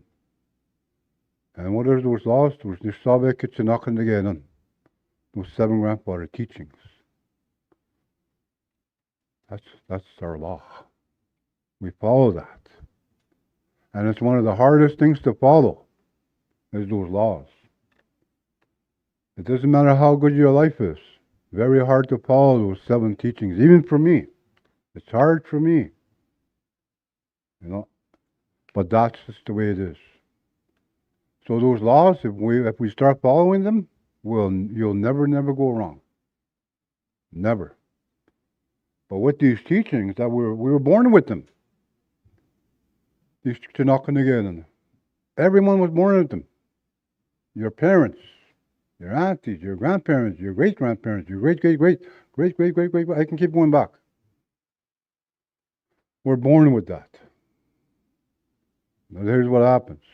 As we start to grow, that blanket that they use to cuddle us after being newborn, that blanket represents protection. To protect those gifts that we're born with. That's why they wrap us. All the love and everything. But as we start to grow, once that blanket comes off, now we're exposed. And when we're exposed like that, things can happen. We can be violated somehow, abuse, something.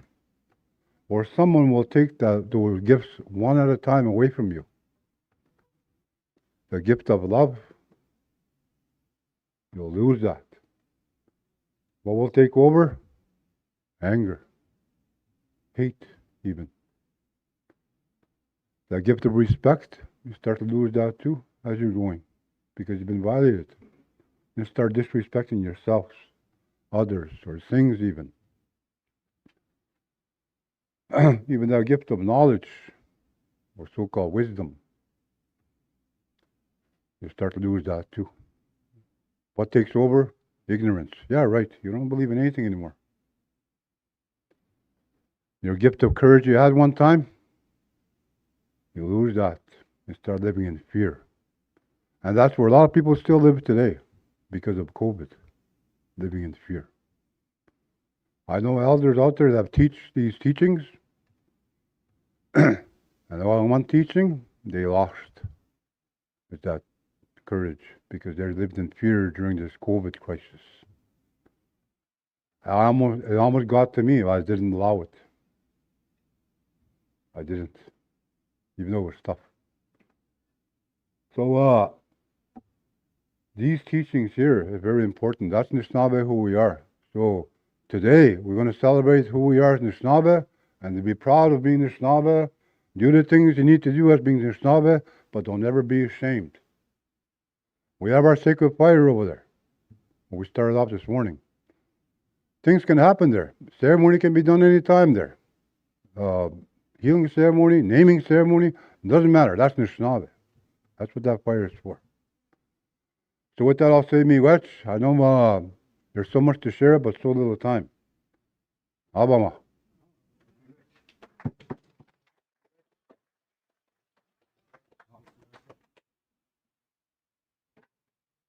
All right, we do have an area behind the community center here. We've got some seating. I think there's a tent there, and you could actually see the screen. So if you want to partake and get a breath of fresh air or a breath of smoky air, it's right out back there. So you're welcome to do that. We are going to take a 15-minute break. But before we do that, I promised you Anishinaabe aerobics. So I'm going to ask everybody to stand up. We're going to stretch it out today, but we're going to do it with an affirmation. I want to acknowledge about the way we done B'nai Si Bun, our Grand Chief of our lodge. He really liked affirmations. It's part of the educational process. It makes us believe. It makes us feel. And we're going to learn these words. Minogishkat. Minogishkat. Minogishkat. Minogishkat. If you're from Manado, I'm going to sing it's Nogishkat. Real fast. Minogishkat. Anishinaabe gishkat. Minogishkat, Anishinaabe gishkat. Now real loud. Minogishkat, Anishinaabe gishkat. Minogishkat, Anishinaabe gishkat. Let's reach for the sky. Ishpiming. Minogishkat, Anishinaabe gishkat. Let's reach to Akim. Minogishkat, Anishinaabe gishkat. Wabanong, Minogishkat, Anishinaabe gishkat. Jaunong, Minogishkat, Nishnabegishkat. Aligashmong, Nugishkat, Nishnabegishkat. Giwadenong over here, Minogishkat, Nishnabegishkat. One more time, let's make the Spirit hear us. Let's sing it for all of creation. One more time. Minogishkat, Nishnabegishkat. All right, enjoy your break. We'll come back at 1:45, 10:45. Miigwech.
All right, folks, we are going to get started again, and I do want to acknowledge all those who are joining us online, joining us via social media, via Kojiko, and I do want to acknowledge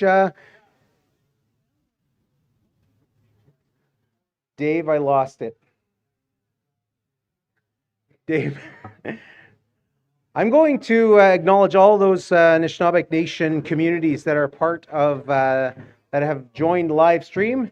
Dave has a 30-second timeout on his phone, so I'm not going to look at your password, Dave. Okay. All right, thank you.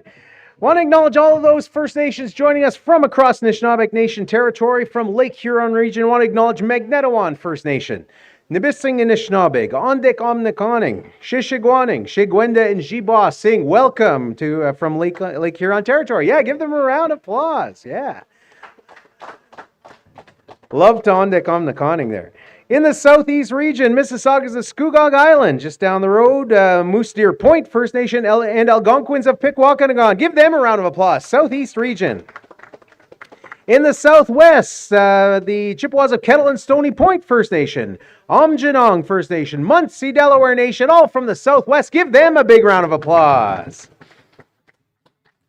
And from Northern Superior Region, all those folks joining us from Bijitawabik, Zagin, and Anishinaabe. So thank you so much. Give them a Bijitawabik, Zagin a round of applause. Thank you very much, Dave.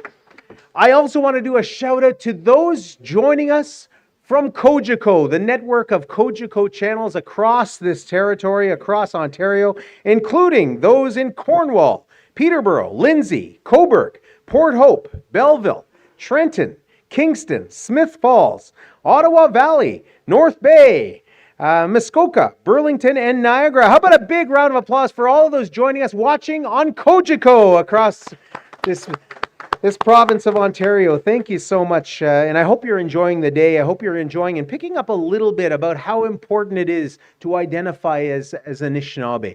That Anishinaabe Gishgat is important. That, this is not just Indigenous Peoples Awareness Month, or, it's not those colonial ways of looking at things. It's really celebrating our clans, celebrating our day, celebrating who we are, that Anishinaabe Otsuwin. I want to introduce you to our next speaker. He's going to speak about the origin of Gudwe Wangazit Anishinaabe that comes from the Anishinaabe Nation Chinaakinagewin, our constitution, our highest law of the land. But I would say that Gudwe Wangazit Anishinaabe, that preamble, is actually more important than that. It really describes who we are and how we are founded, our creation, and how we connect to the world around us. And to share that with us, I'm going to introduce you to Joe Ishkakagan. He's an elder with the UCCM, United Chiefs and Councils of Manitoba-Nising. He's a healer, a traditional knowledge keeper, pipe carrier, and sweat lodge conductor. Also a language speaker, orator, and a teacher of these ways. He's from Weequahic Kong, home of the Three Fires Confederacy, Ojibwe, Odawa, and Bodwani peoples, and he really provides that guidance to a lot of our people. So I do want to introduce you to Josh Ishkakagan. Shkike Odsawin Nogdendum. Jin Kazo, Manitoba-Nising and Donjiba. So please welcome Josh Ishkakagan.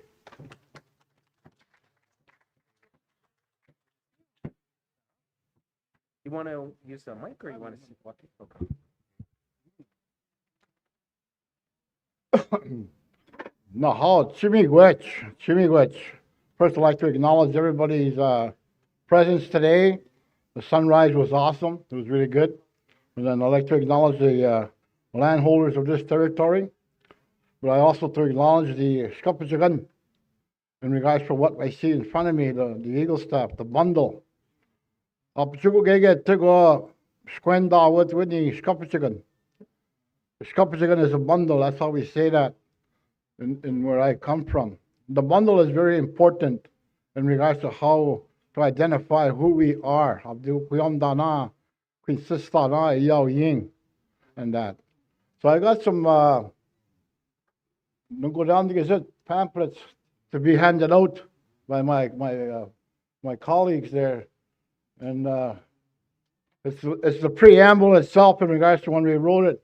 So that way you can take that home, and it'll give you in regards to an idea of what took place in regards for putting that together.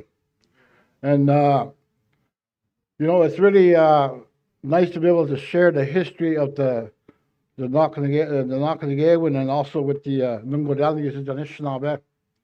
And a lot of it has to do with the elders within Manitoulin that came in and put our thoughts together. But we never really, we had to do it in the guidance of our leader, elder, Zit, Shikeba. Shikeba was very important to our group in regards for understanding and teaching us what he wanted. In regards to Redawish that came in and asked him to create this preamble, to have to compliment Yama Pat for giving us that direction that Shinakanyewa needed a preamble in regards for what that was. Up to Shugaya to go and geese nuggets of any we should be got take them on any Nunko down the Rishnabe. Up to Shugaya to go give up team me. There were lots of us in the lodge.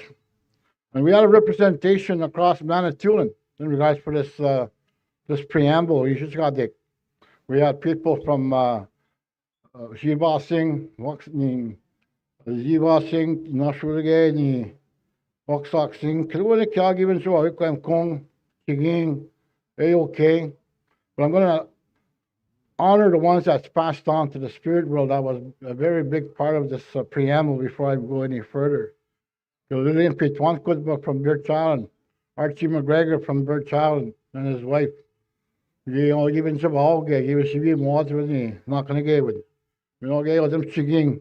Now, gave the Louis the Wassiga. You got to go on the Government Magic. Now, gave the give Yahweh of Nazareth. Elma Jean Meg once. You know, gave the week of Conge, no Ruby, no Bondi, but even the Gi Auction, Nishnabek, Quake, no Nishnabek.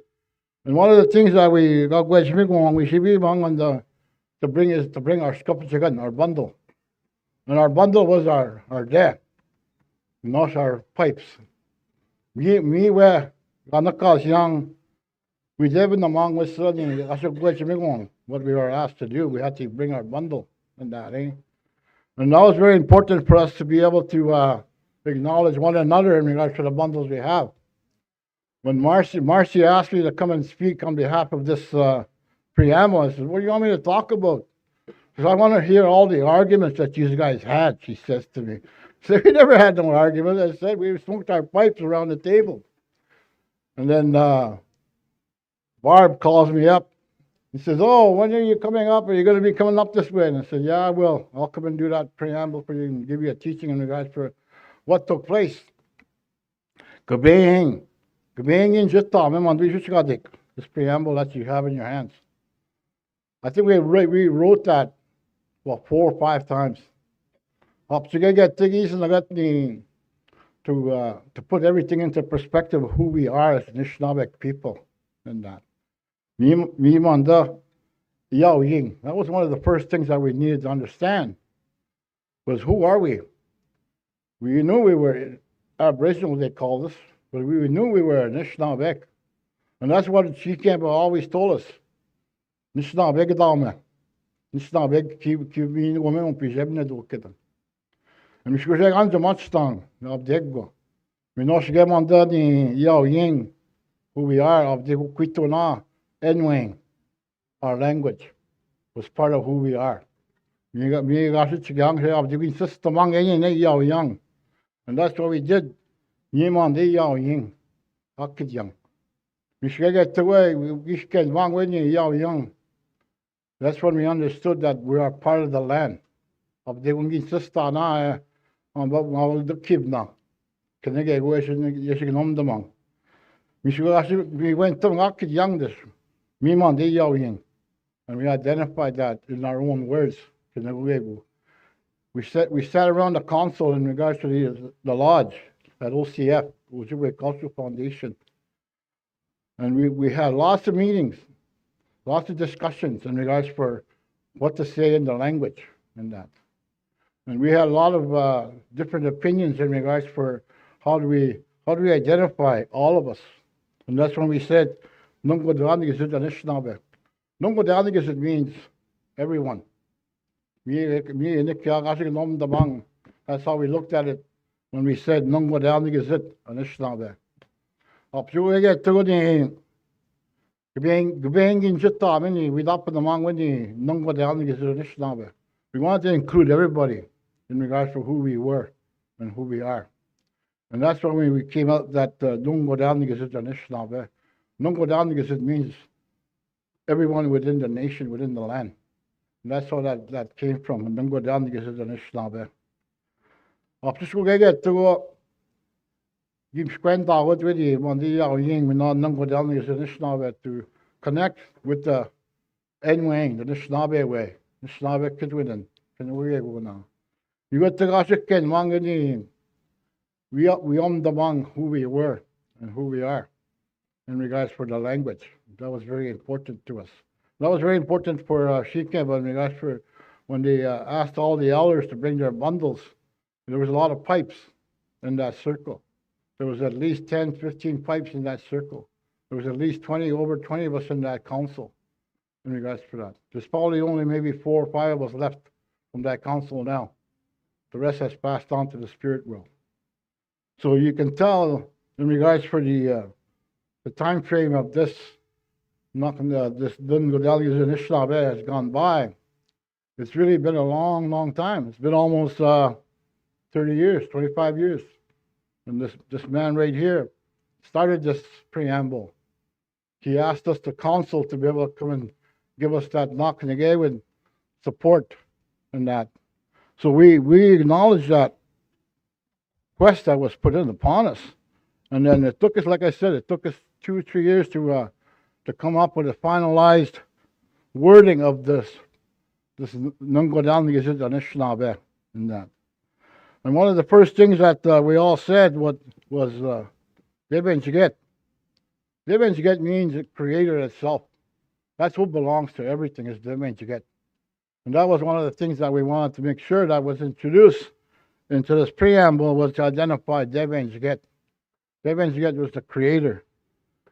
And we always talked about in regards to what does Deben Jiget give to us. And Shikamba said, Deben Jiget ki son and Ishna ben. And he always used his hand to talk. He always talked about how the Creator put an Ishna ben on earth. He son an Ishna ben, the king. Jibe dwusnene nedo adzuin. With them nedo adzuin. Me and Ishnabeg, a young P. Dewing. And that was one of the things that we wanted to identify ourselves with. We have a spirituality within us.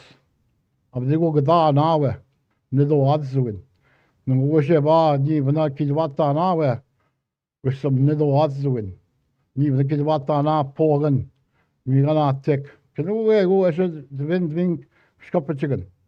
Niwam Nido Adzuin. Kaya Bini. We talked on our deck with some little odds doing. Up to get to me when I get no,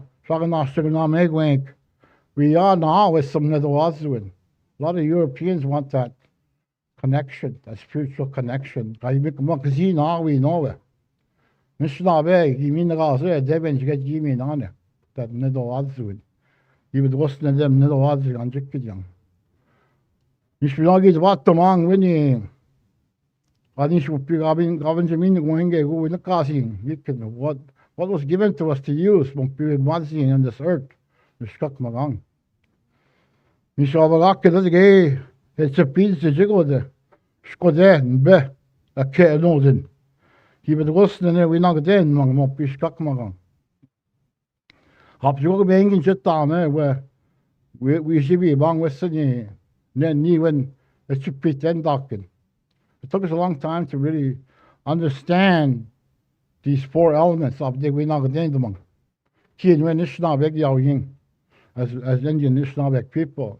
We were given these gifts, the Skode. This morning we have seen that fire within that sacred fire, all that ancestry in the middle of that fire, all those coals. Those are our ancestors to get in there. You know, get one to the next say win. We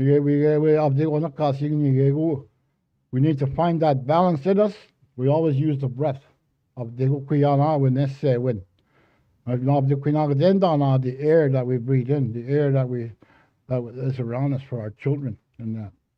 You know, yeah, then be the beach of the Kuinagadendana with the Kinegego, how we look after the water and how we support the women to look after the water. We get you know, of the Kuinagadendana wouldn't be. You know, yeah, we're still looking after it now. Of the show we don't use it to that kid win. Along with that spirituality, they also gave us these 4 medicines to look after. And the last one, the Skakmagang, means Mother Earth. And how we look after Mother Earth is very important. You spend basic not stowing one of those elements. We're not going to be here no more if we lose any one of those elements. The fire within. That spirituality, that middle odds win in that. You know, they wanted the water of the with that fresh water. Yeah, we will give me we mean when just singing back. We're still fighting for the water for our people and that. You know, he's like, yeah, that and he you mean gas out back. They nigga da na gas sickness back. I wouldn't be when just in it. We're still fighting for our people that doesn't have clean water. There's no reason for that.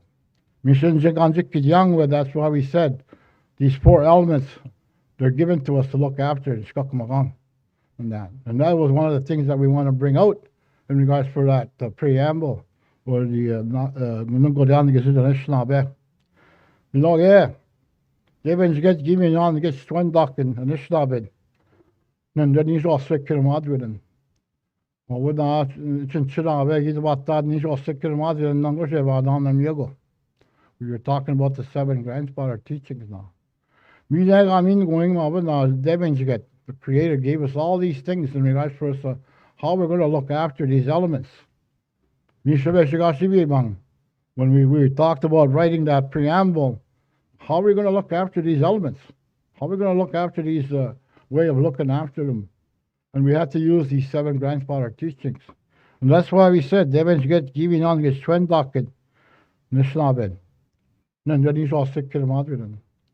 We have to acknowledge that the Creator gave us these teachings in us.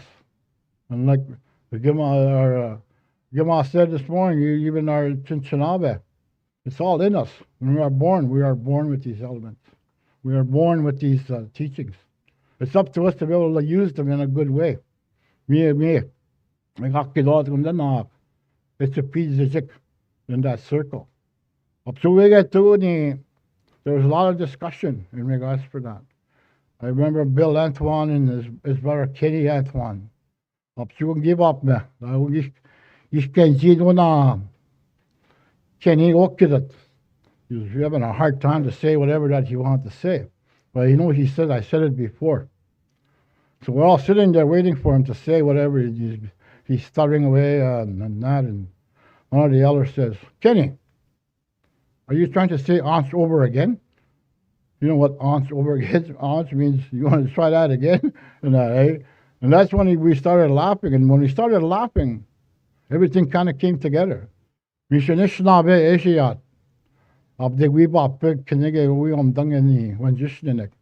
have to laugh in order to find that healing that we need to do in that. And whenever we do something, it's always about, it's not so much of a ice crack, but it's something that makes us laugh in that. Me, I just got the elders that wanted to be able to provide this preamble to our leadership. This preamble was going to be something for our leadership to use for them to be able to connect with people that they're speaking to in regards to who we are and in regards to all our nations, in regards to what we have as spirituality, in regards to these 4 elements, in regards to how we look after these 4 elements with these 7 grandfather teachings. Up just when we get to go, you give to make sure that we covered every aspects of those 4 elements and how we do that. And then the hardest part of this whole process was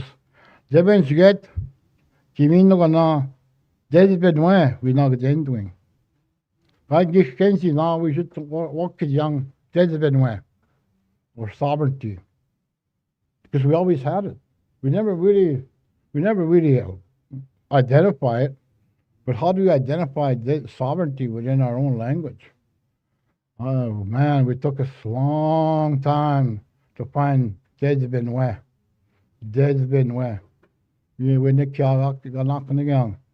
To find out in regards to how do we say Desbin sovereignty in our own way, to be able to identify to the other nations that we have a sovereign nation. We don't need another sovereignty. We already have one. It's just that we never really identified it, because why would I identify something I already had? And that's one of the things that we always identified was how we're going to help each other in that. That was one of the things that we said. That's where that Desbin came in, was we always had support one another. Whenever there was need, there was always there, that Desbin in that. So, and then in regards for giving that word, Desbin, we had mixed feelings in regards for that. Is that really the right word for sovereignty for us? Well, we tried different words. So,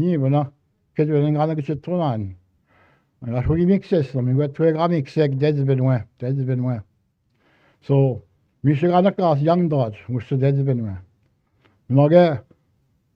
Pogan, Miogani,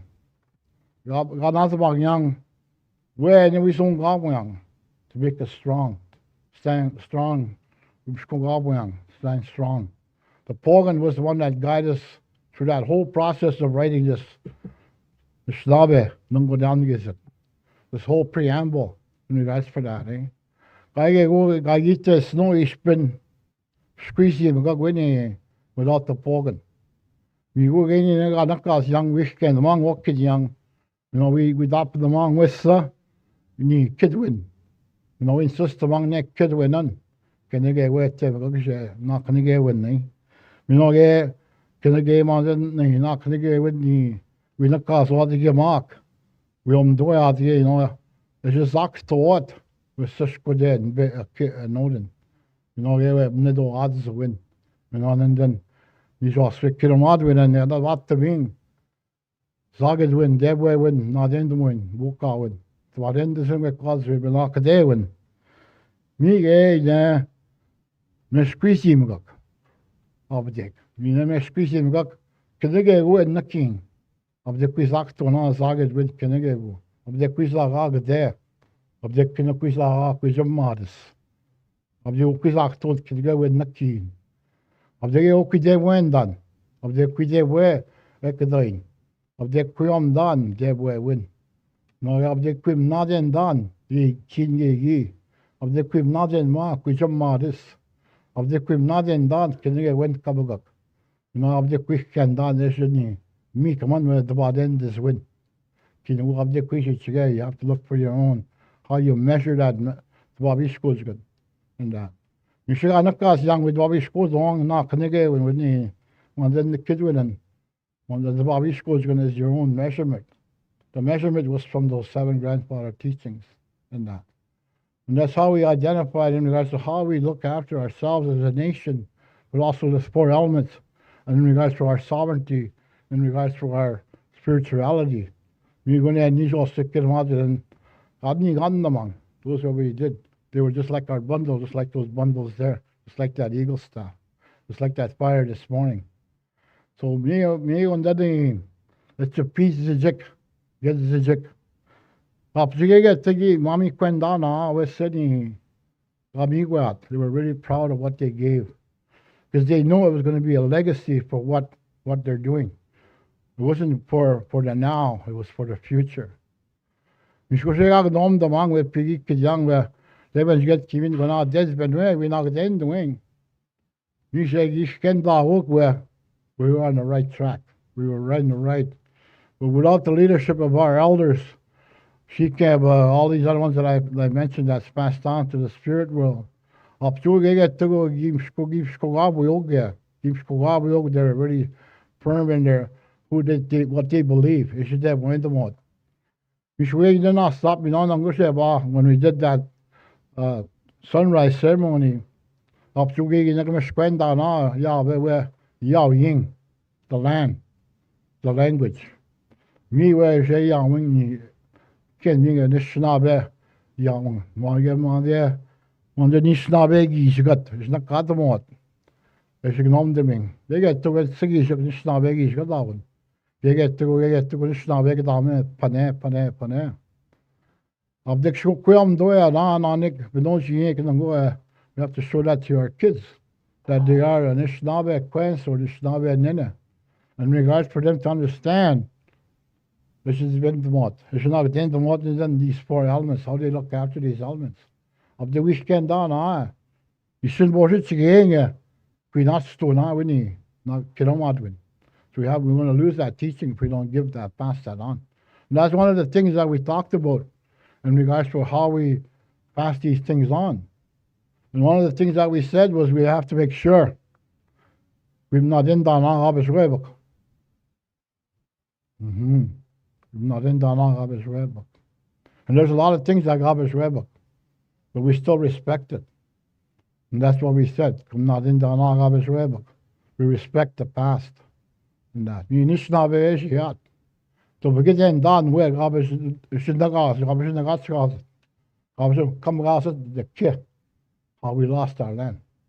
We still respect it in regards to who we are, in regards to how we fight in that now. Mishak Kijang, come not in Dana, Abbas Rebel. Mishwinagi Kijang, come not in Dana, we know Nungo. Nungo Mego Eshwebel. Nungo Mego Eshwebel is right now, the now. Of the quick nom Dana, where Sergei to go Nungo, they get Eshwebel. Of the not in Dana where ni bin system out and then Chicago in on the mic, every Sabajic. We the water, Nishnabe, Mopi Tamgi ya. Nishnabe and then go Megoya. We Mabe and Agden Dun Kenegego. Nishnabe. And that's what we have to do is we respect the now. We Akid Yang Piggy Radegwini. On the knock, and then go down and get the Schnabel. You know, come not in Dana, Jabe, Warbish Rebek. Warbish Rebek is what's going to happen in the future. We have to respect in regards to how we respect that direction what we're doing. That come not in Dana, Warbish Rebek is we're doing it for our children, we're doing it for our youth. Bringing back the language in regards to whatever territory you're in. Of the Queen where we know Yao Ying. This is that part of us who we are is the language now. Part of understanding the land is part of our who we are in that. And that's why we say, come not in Dana ya over. We have to really respect what's going to happen. But it's up to us as Nishnabek people to be able to, how they say that, Yellowstone narrative. You gotta write your own narrative in order for us to be able to do that.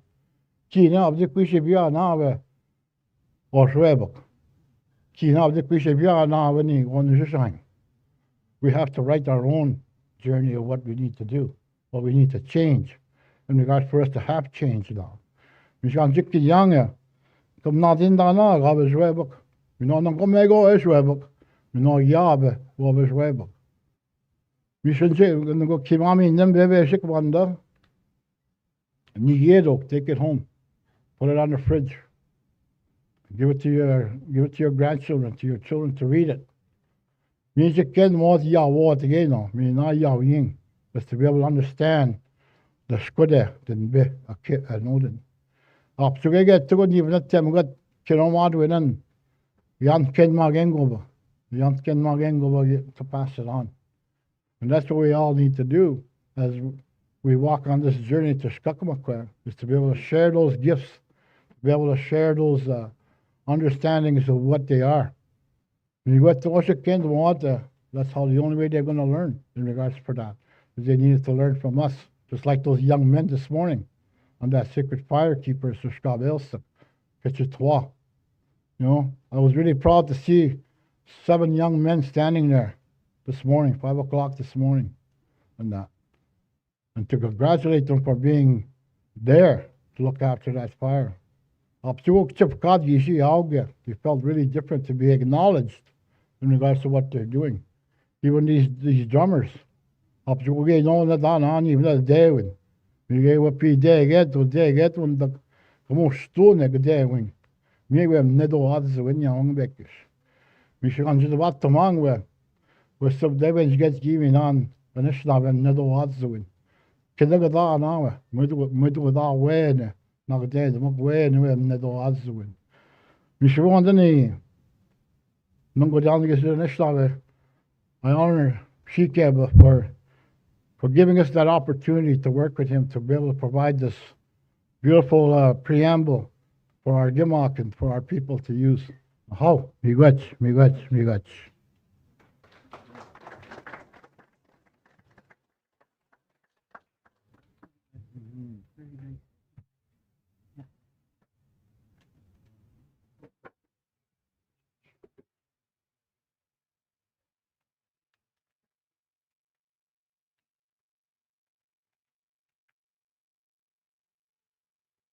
Elder Skokig, and thank you for bringing your pipe this morning. That was a real honor for you to bring that to the circle. I want to draw attention to the frame over there. If you can take a picture of yourself or a group, it'll be a memorial picture for yourself, a Kogadat moment, as they say. There you go. Miigwech. So our next speaker, I'm really going to ask for forgiveness on this one because I am going to have some stumbles with the language. And it's probably a test for me. And also I'd like to draw your attention to an event that we wanted to do at 11:45. I don't want to rush you, but we want a special honor to our chief. So is it Maya Chagapi? Is that how it's said? Okay. So pardon me, excuse me if I trip up with my language here.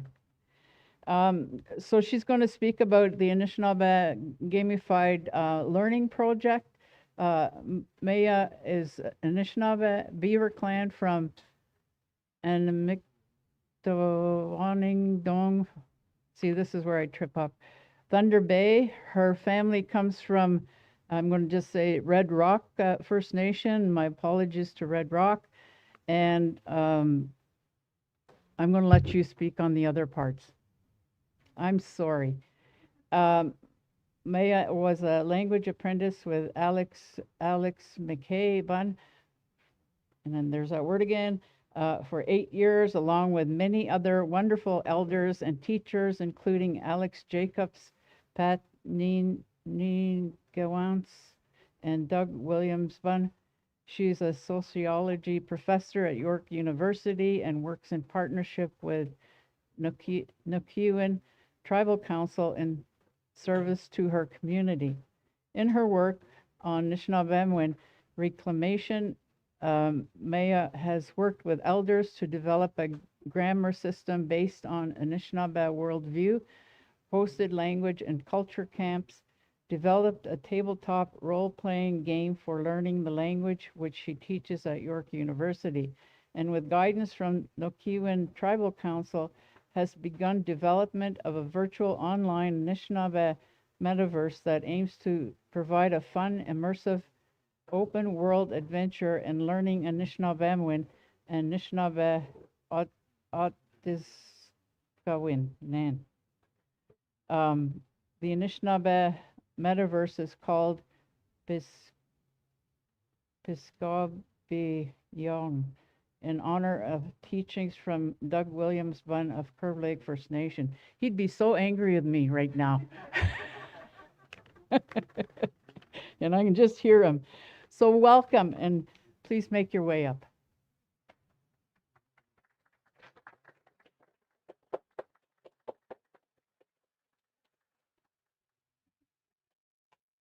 Can you just hear him?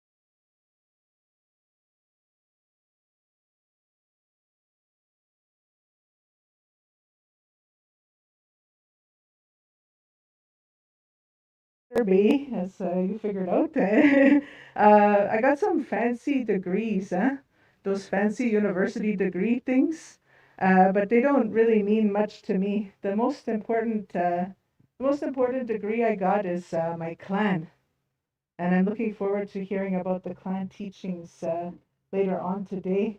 Uh, it's funny in Ojakri, which is where the elders I apprenticed with, they're from Gitchiname Kuzininiwak, which is Big Trout Lake.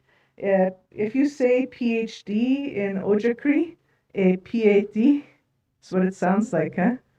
A PhD means how big your butt is. So I don't put much stock in those fancy academic things. The elders made me go to school, so I did. But my clan, that's what's most important to me. Amik and Dodem, I'm Beaver clan.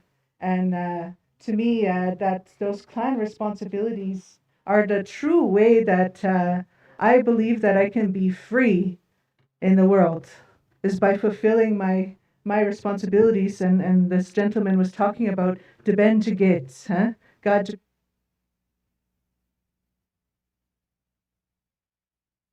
the way that I understand, and I was taught to be truly free. And it's kind of cool, sitting down with Doug Williams Bunn and Alex McKay Bunn and my mom, Manisha Kabe. We would sit all the time, sometimes in his backyard. We were running language and culture camps, and you were there. And we would philosophize about Anishinaabe. And Debenjige was one of those words that we philosophized about. I even made a slide about it. You can go to that slide if you want. It's the next one there. I don't know if you can see this because we got the Martin clan, but hopefully you can see this. But if you go to the next slide, they're working on it. Maybe, possibly. If you go to that next slide, there's some words there that all have that root word, deben, that has to do with the spirit world. And if you look at that, you can see how this root word, it's called a morpheme, it's kind of fancy, it's all related to our inheritance and our responsibilities. It's also our root word for freedom. You see it there. And it's the root word for self-governance. And it's the root word for citizenship. So this little word, Debenjigewich, is all about how we inherit our responsibilities from spirit in order to truly be free in the world. And so for Nishnabek, from what I was taught by these beautiful people, for Nishnabek, freedom isn't about having free time or free from obligation. True freedom is when we have the means and the support and the community around us to do our responsibilities from spirit. That's true freedom. And when I have an opportunity to fulfill my clan responsibilities, I'm never tired. It fills me up with life. In fact, you all being here, allowing me to share with you my responsibility as I do it in my clan, you're allowing me to be free.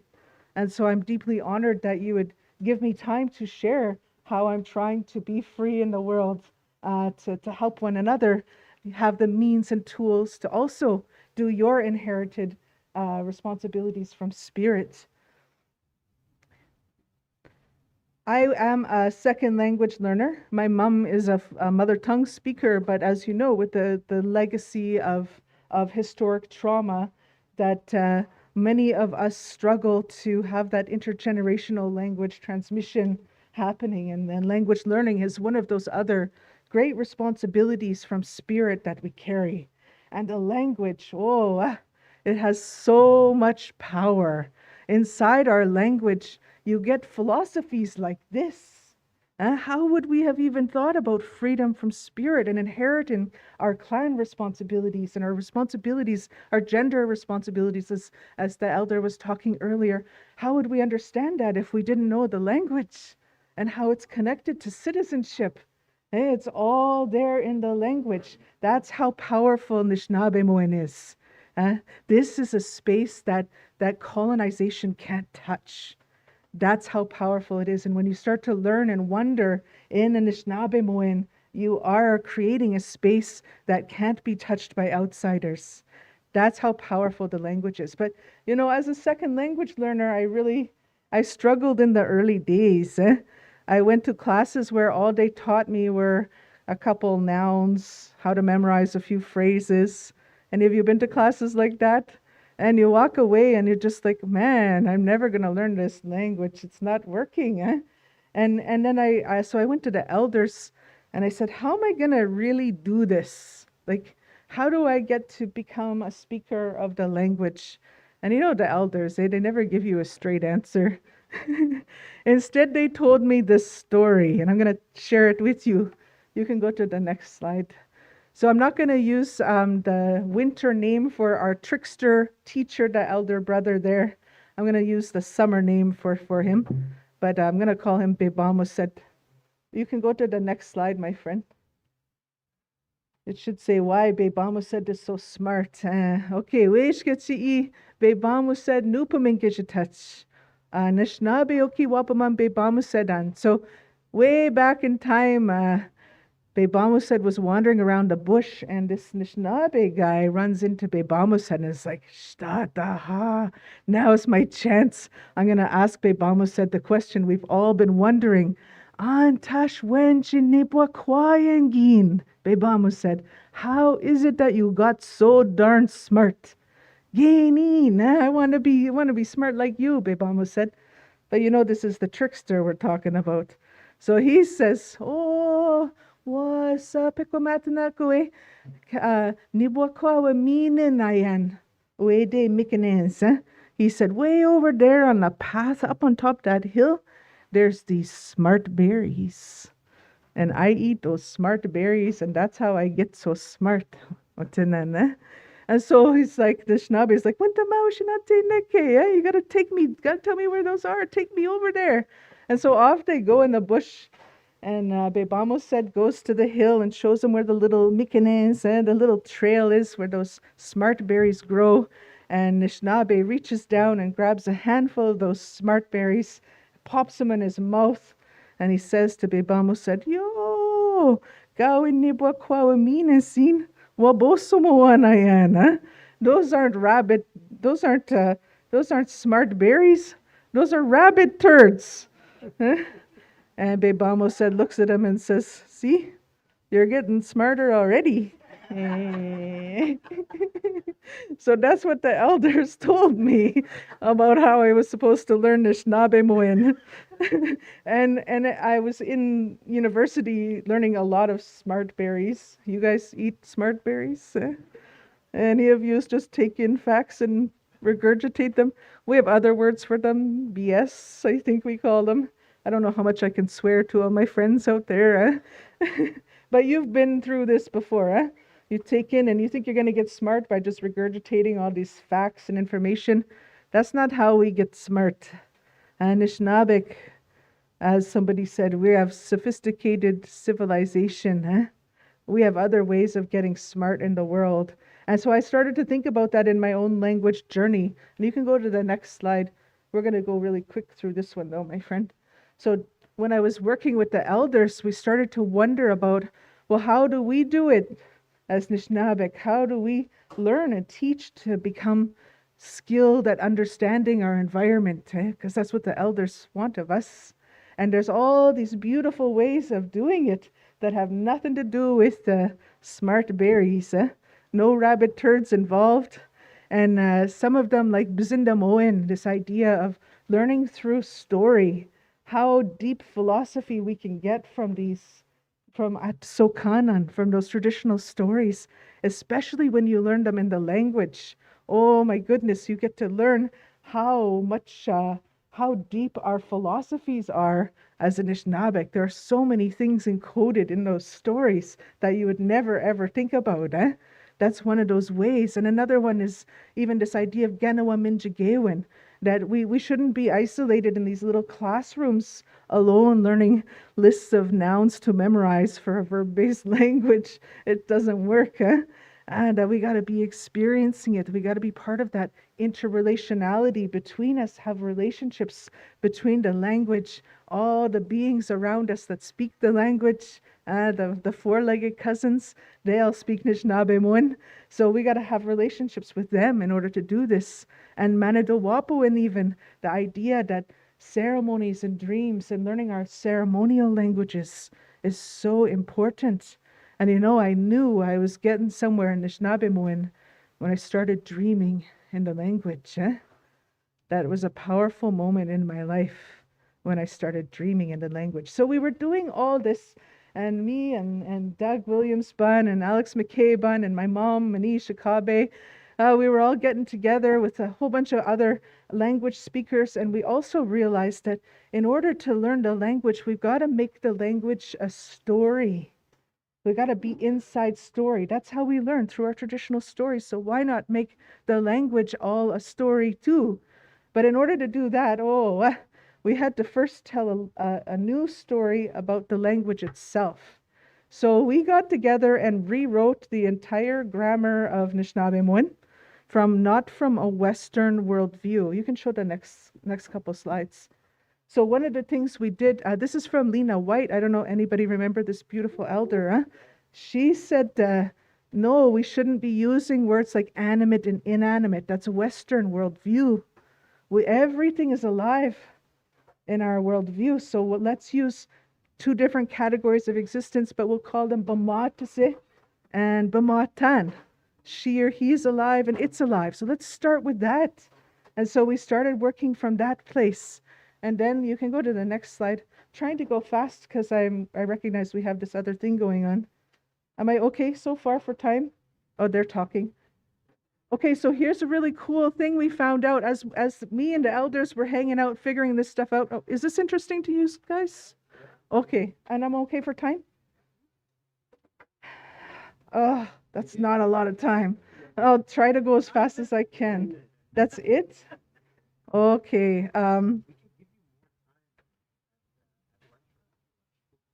Maybe. Well, we'll see.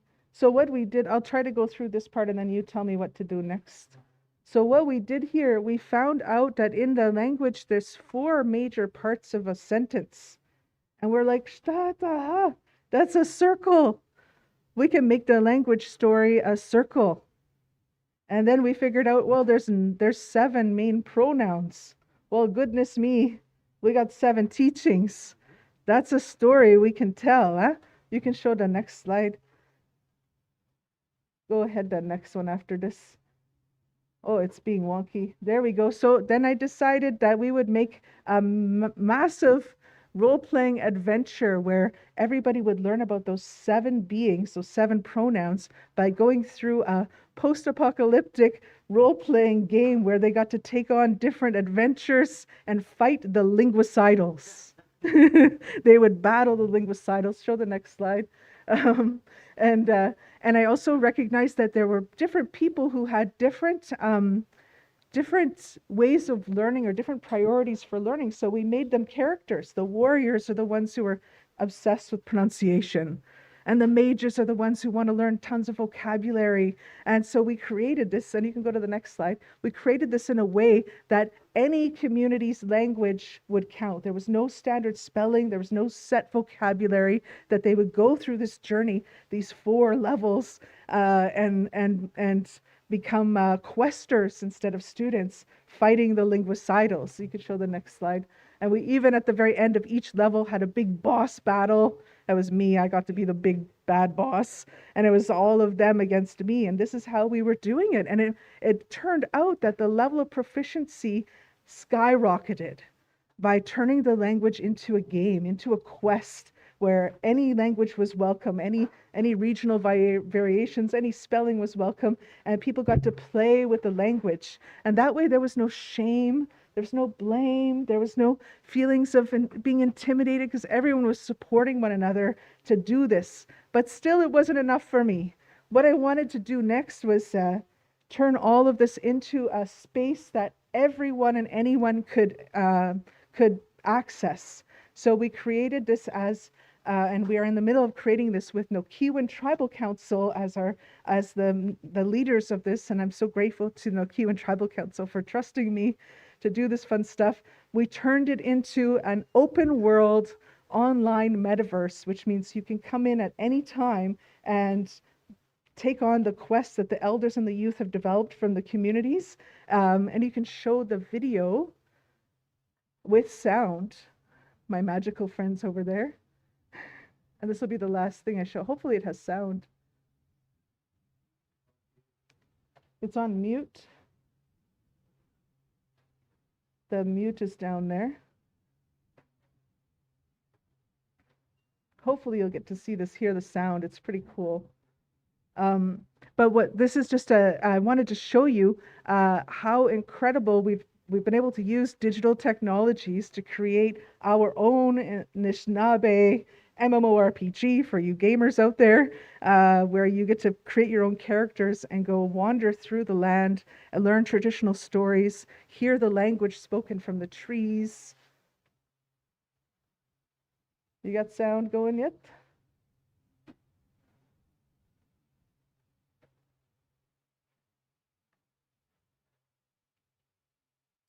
Okay, here's what I can do.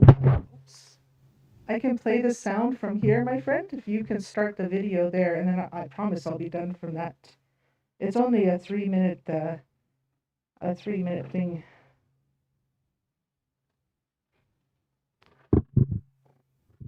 Okay, go back to the beginning of it.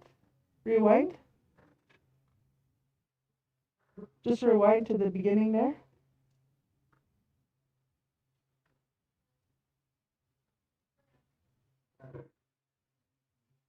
Yeah, ready, set, go.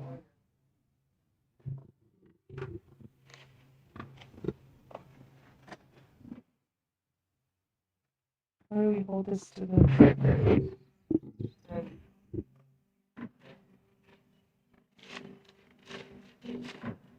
Bijan Omar and the Jonas. How to see that?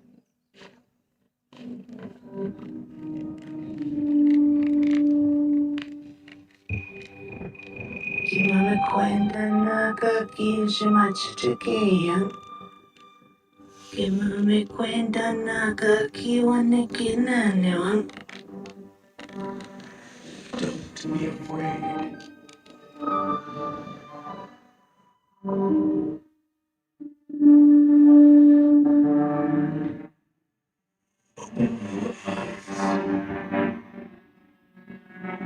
Ina Pinoy kaishi chikia.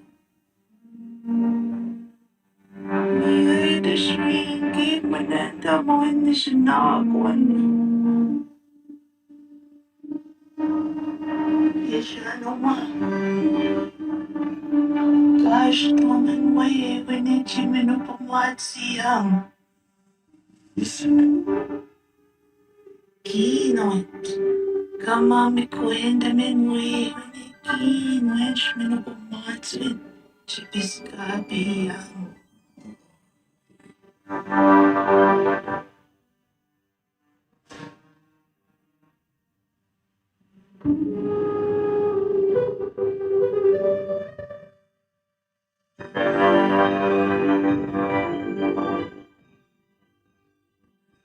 There will be trials along the way. Do not fear. Walk this path together.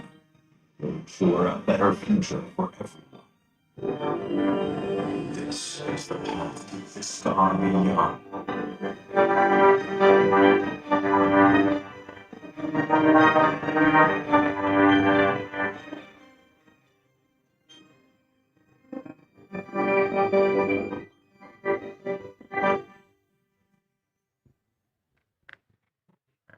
All right, Miigwech, everyone.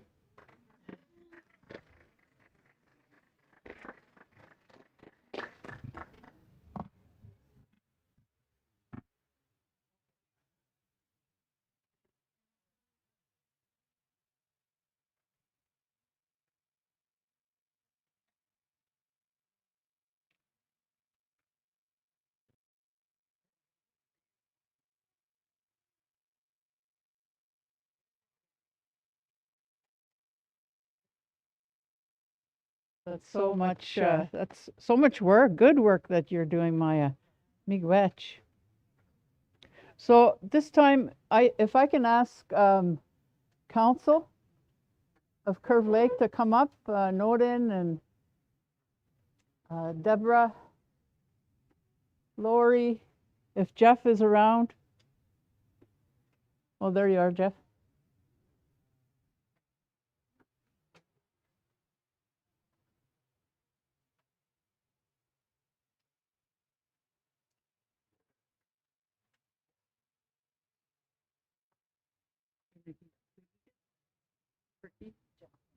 Jeff? Okay. Oh, Jeff.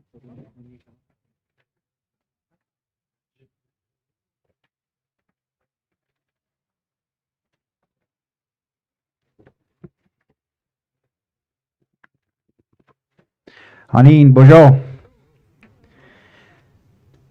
Anim Kis Nini Indigenous Cause Makwando Dim Ashkigama Donjaba. My English name is Jeffrey. My spirit name is Little Thunder Man. I'm Bear Clan. I'm from here where the lake curves. And I'm here today with my fellow council members. And we're going to be sharing some special words about a special individual from our community. I introduce Deborah Jacobs, Lori Hockaday, and Nodin Knott.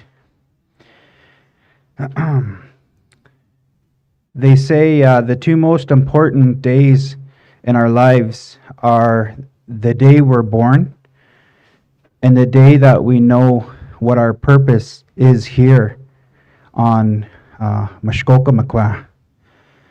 And this individual that we're going to share some words about and acknowledge today is someone who has continued to give and commit and love our community and Anishinaabeg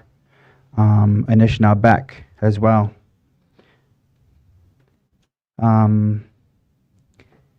Last week we had the staff and council. We celebrated the 87th birthday of our Gima, Keith Knott.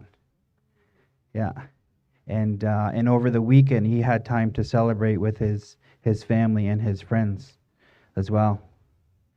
And today we wanted to take the opportunity to honor him and acknowledge his birthday and all that he continues to do and has done for our community, and celebrate with the community, but also our Anishinaabeg Nation too. Before we get to that acknowledgement, I'll share a few things about our Gima, Keith. As you know, he is our elected chief, and he stepped up to the call when he was asked to again lead. He's served for chief for 16 years, or 8 terms, between 1992 and 2012. His service to community has stretched over 60 years. This service has ranged from committee involvement that includes being a former Southeastern Regional Chief of the Anishinaabeg Nation and former chair and longtime member of the Peterborough City and County Health Unit. On several committees as portfolio holder and appointed by the Minister of Natural Resources to the Ontario Geographic Names Board. In addition to being granted an honorary doctorate from Trent University in 2017, Keith has received many awards and recognitions. If you've been into his house, in his living room, he's out of wall space to hang all of the acknowledgements and awards that he's received over the years. It's quite impressive. including the Trent University Civic and Community Leadership Award in 2007, the Lifetime Achievement Award from the Anishinaabe Nation, and named the Rotary International Paul Harris Fellow in 2019, and most notably, was inducted to the Order of Canada in 2019. Proudly, he served our community. But the others in our area, the other leaders in the other communities also recognize that service as well. In 2013, the city or the county of Peterborough recognized Keith with a certificate of recognition for his years of dedicated service to his community and local region. In a statement, the quote is, "Keith Knott has emerged as a prominent figure in the Peterborough area, both as a champion for First Nations people and as an active volunteer in community projects throughout the region.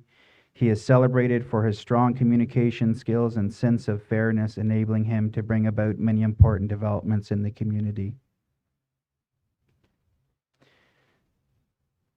He often sits quiet because he's listening, and he's a very good listener. And when it comes to time for him to speak, he does. A proud Anishinaabe, he's been a devoted husband for over 60 years, to which his much loved and remembered late wife Bubbles, father of 5 daughters and papa to 12 grandchildren and 2 great-granddaughters. So today, we'd like to take the time to acknowledge Keith's birthday, his 87th year on Mushkoka Makwa, and recognize that he is a true gift from the Creator to all of us, not only here in Curve Lake. And Chief or Doctor or Chedek, you're always quick to tell us you love us. You're always here for us. We want to take the time to acknowledge that, and we want to tell you that we love you back, and that we appreciate all that you do. And Minodabishkan, Gima, Gidizagan ga Minodabishkan. How? Miigwech.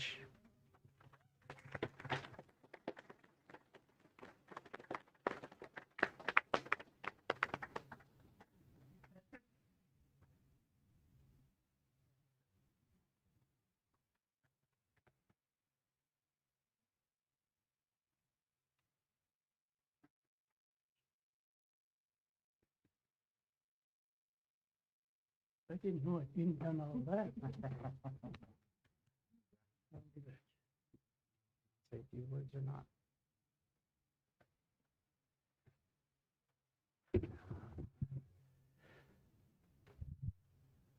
These are one of the moments when your heart is full, but a little bit of sadness when your partners aren't with you. But I have a whole community of love, and I've had that for many, many years.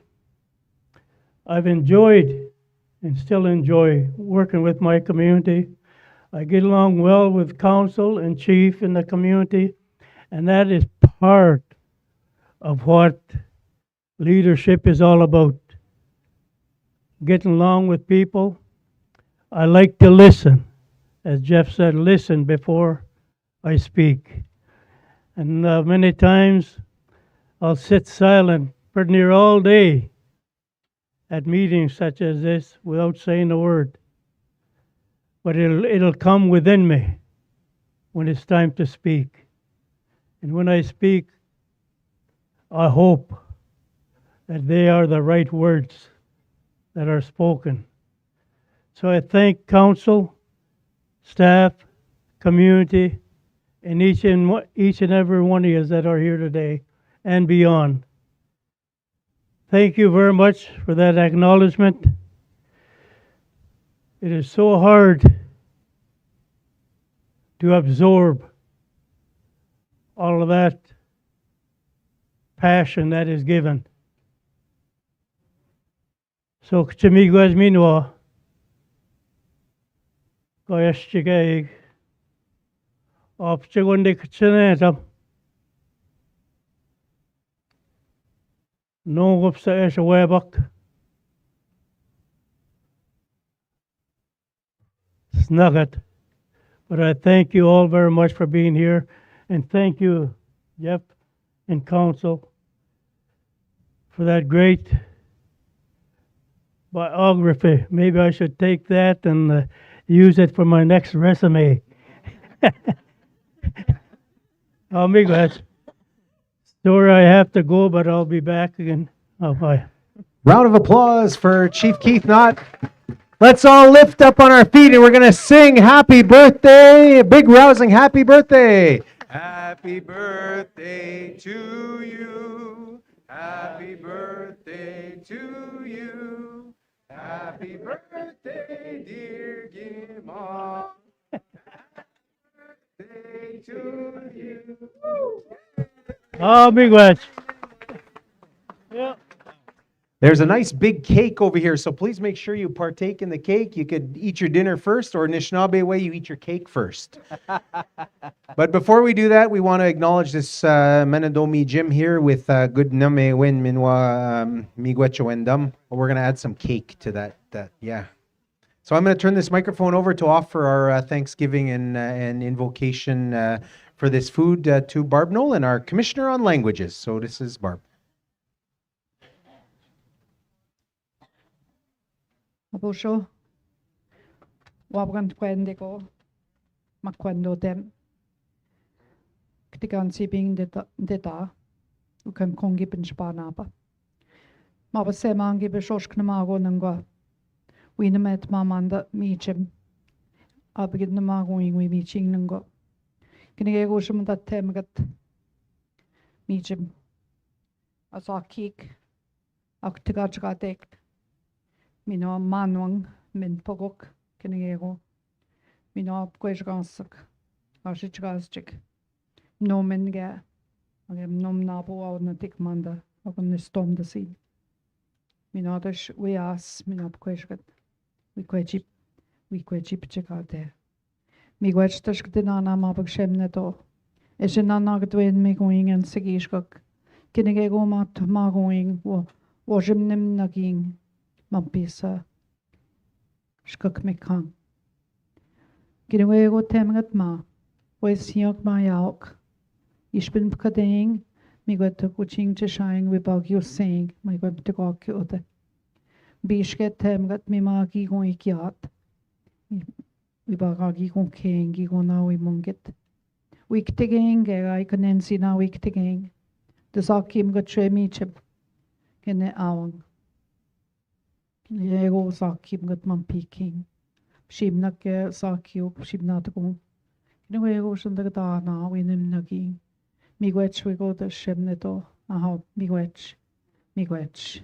Migwech. Migwech. Aha, migwech. Chimigwech Barb. We're now going to make sure this food goes to the fire, so we'll ask somebody to help with that. We are going to have lunch. There are some tables in here. You're welcome to eat in the circle, but there's a lot of tables outside. There's a nice tent out there, and you could join us outside if you want some fresh air. We're going to have elders first. How is this going to go, Barb and staff? Is there a line? How do we... Okay, so we'll start with elders and then young ones. Make sure we take care of the young ones and parents. So enjoy your lunch, and we'll come back for 1 p.m. Miigwech. No, we'll deliver that.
you're able to.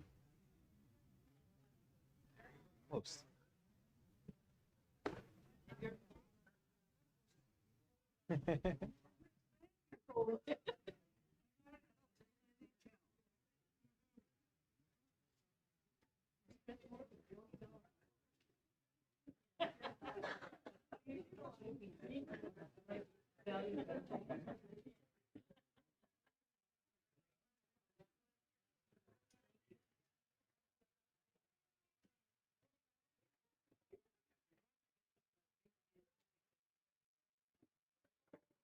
And if you don't know your clan, still come into the circle anyway, and you could sit anywhere you'd like.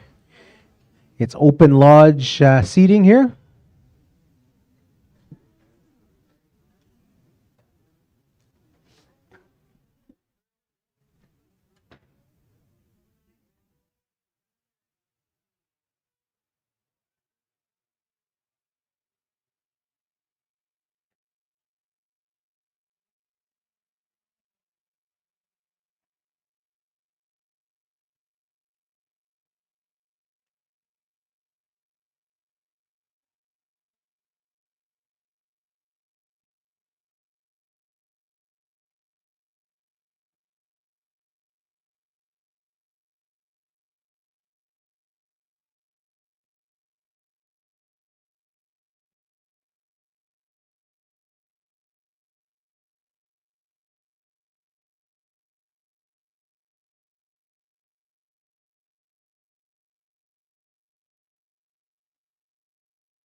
Abojo nindway maganadok. Mojo kena. Jakwat nijnakas migezi hindo dem. Nibissing Ojibwe and Anishinaabe and the Taganing Minwan Nipissing First Nation in Nonje. I want to begin our afternoon by acknowledging this this space that we're in, this circle that seems this is how we've been setting up our sessions, whether it be our chiefs meetings, our learning sessions, done in this way. We have those doorways that are open, that we make use of, that we reference as we talk about this circle. But this circle, in essence, represents that that beautiful lodge that we did our governance in our communities. That's where that Dode Mug was undertaken, that clan system. You see the banners behind us with those different colors representing the clans that governed ourselves internally as a community, as a nation. When we gathered, it was these clans that did that. And we had seating in our lodge, beginning with acknowledging that eastern doorway. Chop is going to speak to us and talk to us about this space. But it's important to acknowledge that in this part of the session, we are going to be in ceremony in this session. I'm going to, as Chop begins his talk, I'll get a smudge going and make sure we take care of us in that way. But this is how we met. This is how we gathered in our way as Anishinaabe. We did have other kinds of lodges as well. We had medicine lodges. We had different ceremonial lodges. A good example is that Star Lodge. A good example is that Medildo Swanning at Sweat Lodge. But we also had our confederacy gatherings where we came in as a confederacy. And that was just a larger version of this lodge. And at times our confederacy, that Nisweashkodekan, would meet as councils of these clans as well. All the chiefs from all the Anishinaabe Eagle clan would gather and be able to deliberate amongst themselves, then come together as the larger confederacy later on. So this is really a legacy of who we are as Anishinaabe. And we continue to have these legacies in our communities. We kind of think of them as modern day, family on family, lots of family feuds and jostling amongst our that's a remnant of our clan system. That was natural for us to make sure we took care of, not ourselves individually as people who are, just taken with themselves, but making sure that we are, representing what our clans are. And we have remnants of that. And sadly, it's turned into lateral violence and such anger and those things that are part of that trauma. But this lodge is a good space. When we sit in here and we have these deliberations in this circle, it's a safe place where we should be treating each other according to those teachings that have been given to us. And we're reminded when we look at Gudwe Wangazit Anishinaabe, when we recite that, it talks about that love first, that respect next. That's how we treat each other in this space. So we begin that in this way. I want to introduce you to my brother, Chop Wandabents, from Shegwenda, from Menedominising. It's going to lead us in this this teaching that began with his dad, with Shkiken Ba, who oftentimes he and I would sit down and we'd talk about how far can we bring this teaching, how far can we do this, and he liked to call this Clan 101, Anishinaabe 101, and he dreamt of that day when we're going to get to Anishinaabe Clan System 201, then 301, and this becomes second nature to us. But, we're still in those baby steps. But sometimes we need to have those frank conversations. We need to continue our learning until we truly get it. That, anyone that is Eagle Clan, we should be sitting here. My elder is sitting behind me. I've been asked to be in this leadership position in the Eagle Clan. I'm sitting here at this spot. There are places for our chiefs in that way. That anybody who identifies in the Bird Clan is welcome to sit. There's many different clans under each of these clans. Chop is going to talk to us about some of those. So I'm going to turn this microphone over and I'll get a smudge going for you there, Chop. But please welcome Chop Wandabents.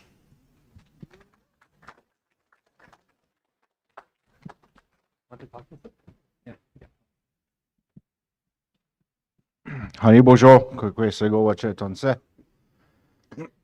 Ha kre maingun go, maingun do shago enda Roman sing on jabon show yidina.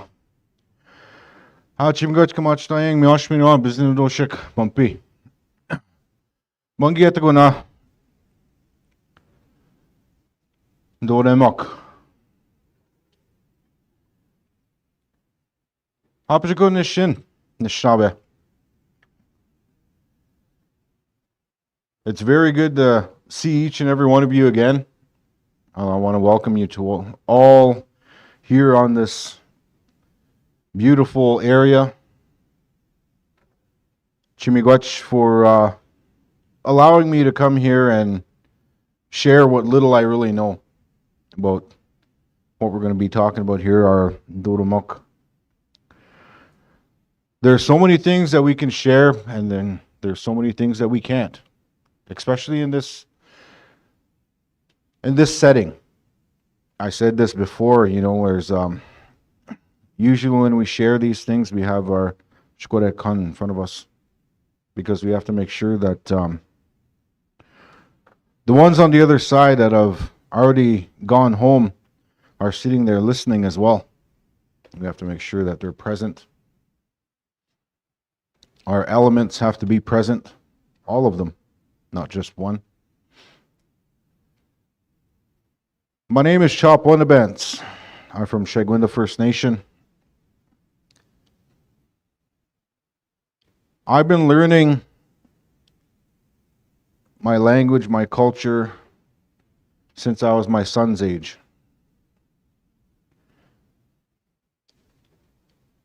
It was very difficult for me in school because I had long hair. I had a very difficult time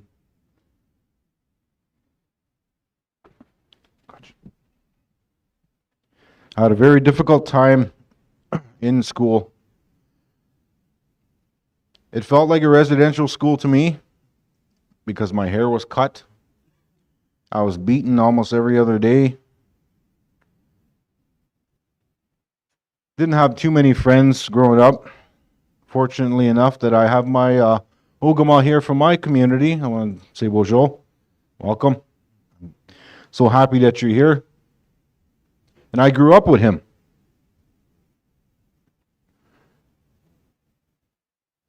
We're fortunate enough to have these kinds of things along our journey, learning, understanding.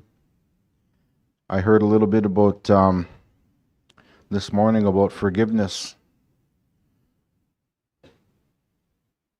And those are a part of these teachings that we see here amongst us.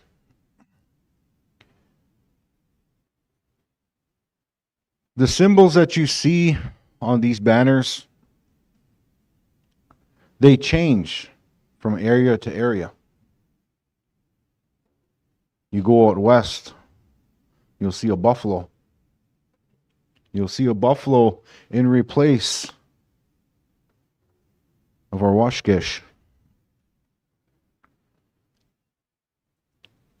So from area to area, each one of these change. That sheep ant turns into a sturgeon.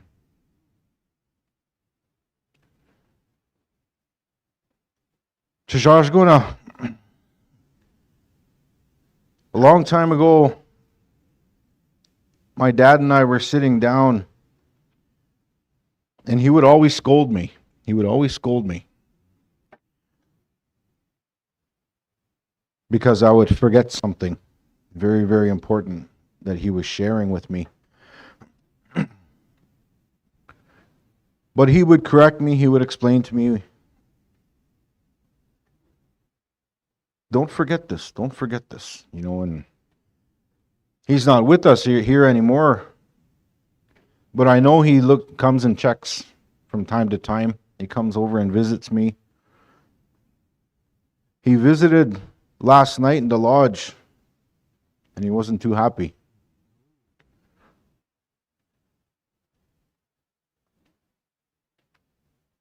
And if you knew my dad, he always spoke the language.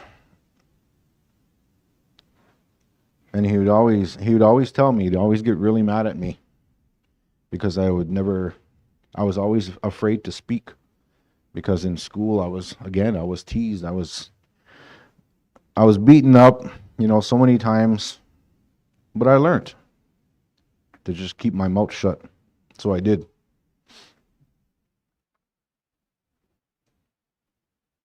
Then he reminded me again last night, you know, it's difficult doing these teachings in Zhaganash language, because there's so much more to it in the language, because each one of these words that you see on here are the heart of those clans.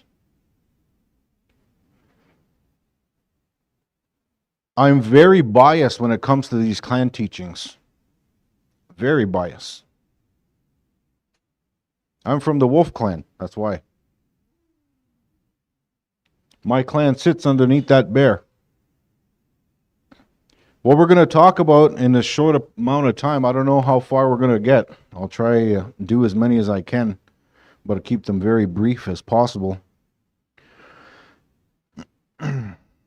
Even though you don't see your clan sitting here, I guarantee you that they're underneath one of these clans here. What my dad taught me was that each one of these clans that you see here on these banners have 42 subcategories.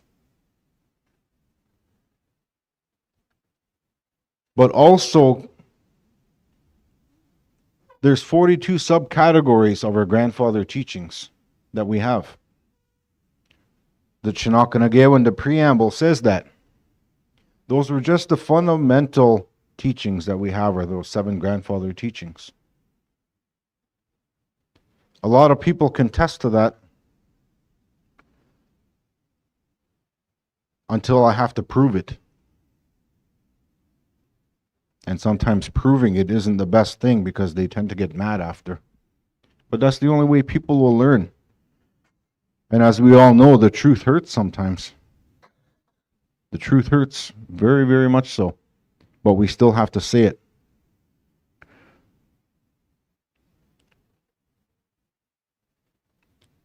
So we look at some of the stories that I was given. I sat down with a lot of the chieftain clans that we see here amongst us. These are the ones I'm going to talk about first, and then we're going to get into some of these subcategories. Ogamak, Hawishad, Nani Bwin. Ogamak. Ogama, Nani Bwin. All the chiefs that are here, stand up.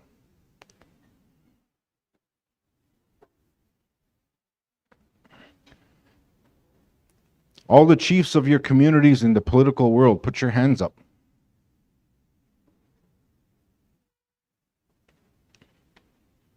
All the chiefs of the clans, stand up.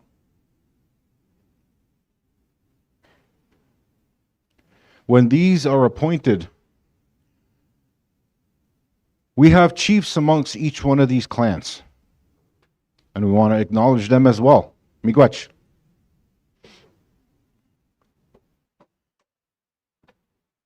Leadership isn't only about being the one in front, but it's being able to listen to the ones behind. You blaze the trail for the ones that are following you in your trail. In the Wolf clan, what I'm going to share first, Moingundorem.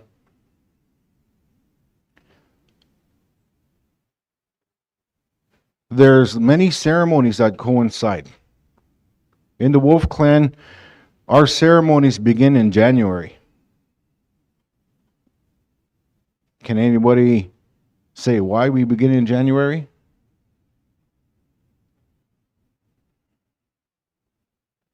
Who's Wolf clan here?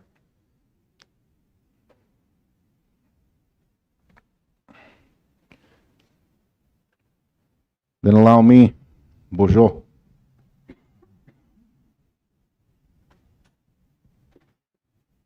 Bonjour.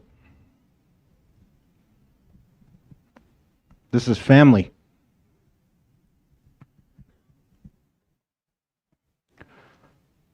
Because I have two of my clan members here, I'm going to share why we have our ceremonies in January. This is when I do my fasting time. How cold is it in January? Curve Lake, this area down south, has a little bit different cold than we do up north. I'm from 5-6 hours north. Our temperatures get in between minus 20 to about minus 40, 45, depending.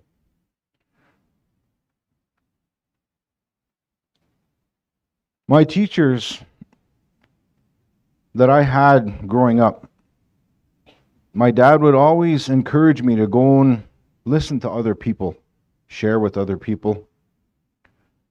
He was always encouraging me, don't just listen to me. I don't know anything.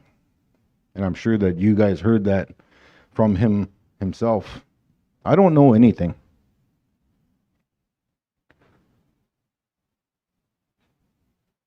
I sat down at a Wolf Clan gathering out west in Fort Capel area, Capel Valley. David Obiba was one of my teachers. And he would share to me that this was the harvest time of the Wolf Clan. Was in January, because if you notice a wolf, they can run right across the top of that snow sometimes to catch what they needed to.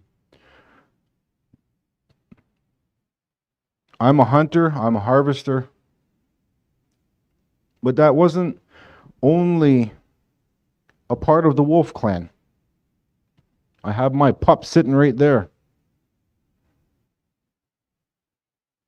And as you can see, he stays right by my side, and that's exactly what he does even at home. But he's learning. He understands. Nishnabegeni Mabo. This is where it begins. Your children, your grandchildren should be sitting beside you. it was always encouraged that the Wolf Clan was to take their pups and share and show, teach, put them right into harvesting a moose.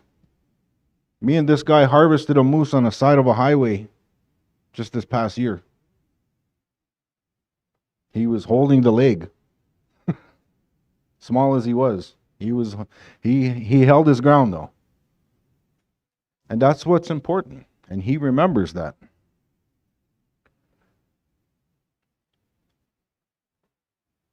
The Wolf Clan have about 64 different songs that are incorporated with these teachings. And when those are shared, we're shared amongst, I would only be able to share with these two individuals here and my youngest, because they're a part of that clan. Each one of you guys in a clan have your songs. You have your chiefs amongst you. Because what you're going to learn, maybe you don't know this already, but we have two chiefs. We've always had two chiefs for our communities and for our clans. Two chiefs all the time. The chiefs that we have here was right there, the Chachok, Mashminwa Mung. An external chief and an internal chief. And these were very, very important, because there was one that was nation to nation building, because if you know the distances that those individuals would travel in the Chachok, those birds, they would travel great, great distances. The loons, Hmong, they would have that ability to stay calm on the water. You can hear their voice, but they'd also have the capabilities of speaking to the ones under the water. The philosophers, the knowledge keepers. That's what that Pshika clan would represent.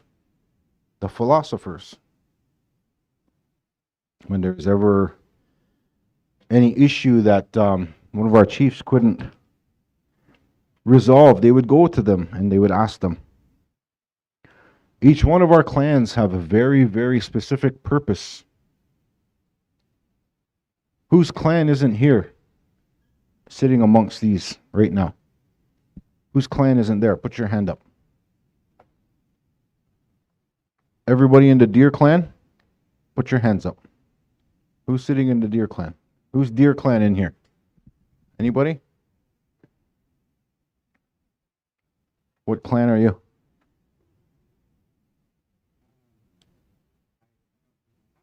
Okay. Keen. Kwa. Hmong. Kwa. So what I want everybody to do is to take a look around.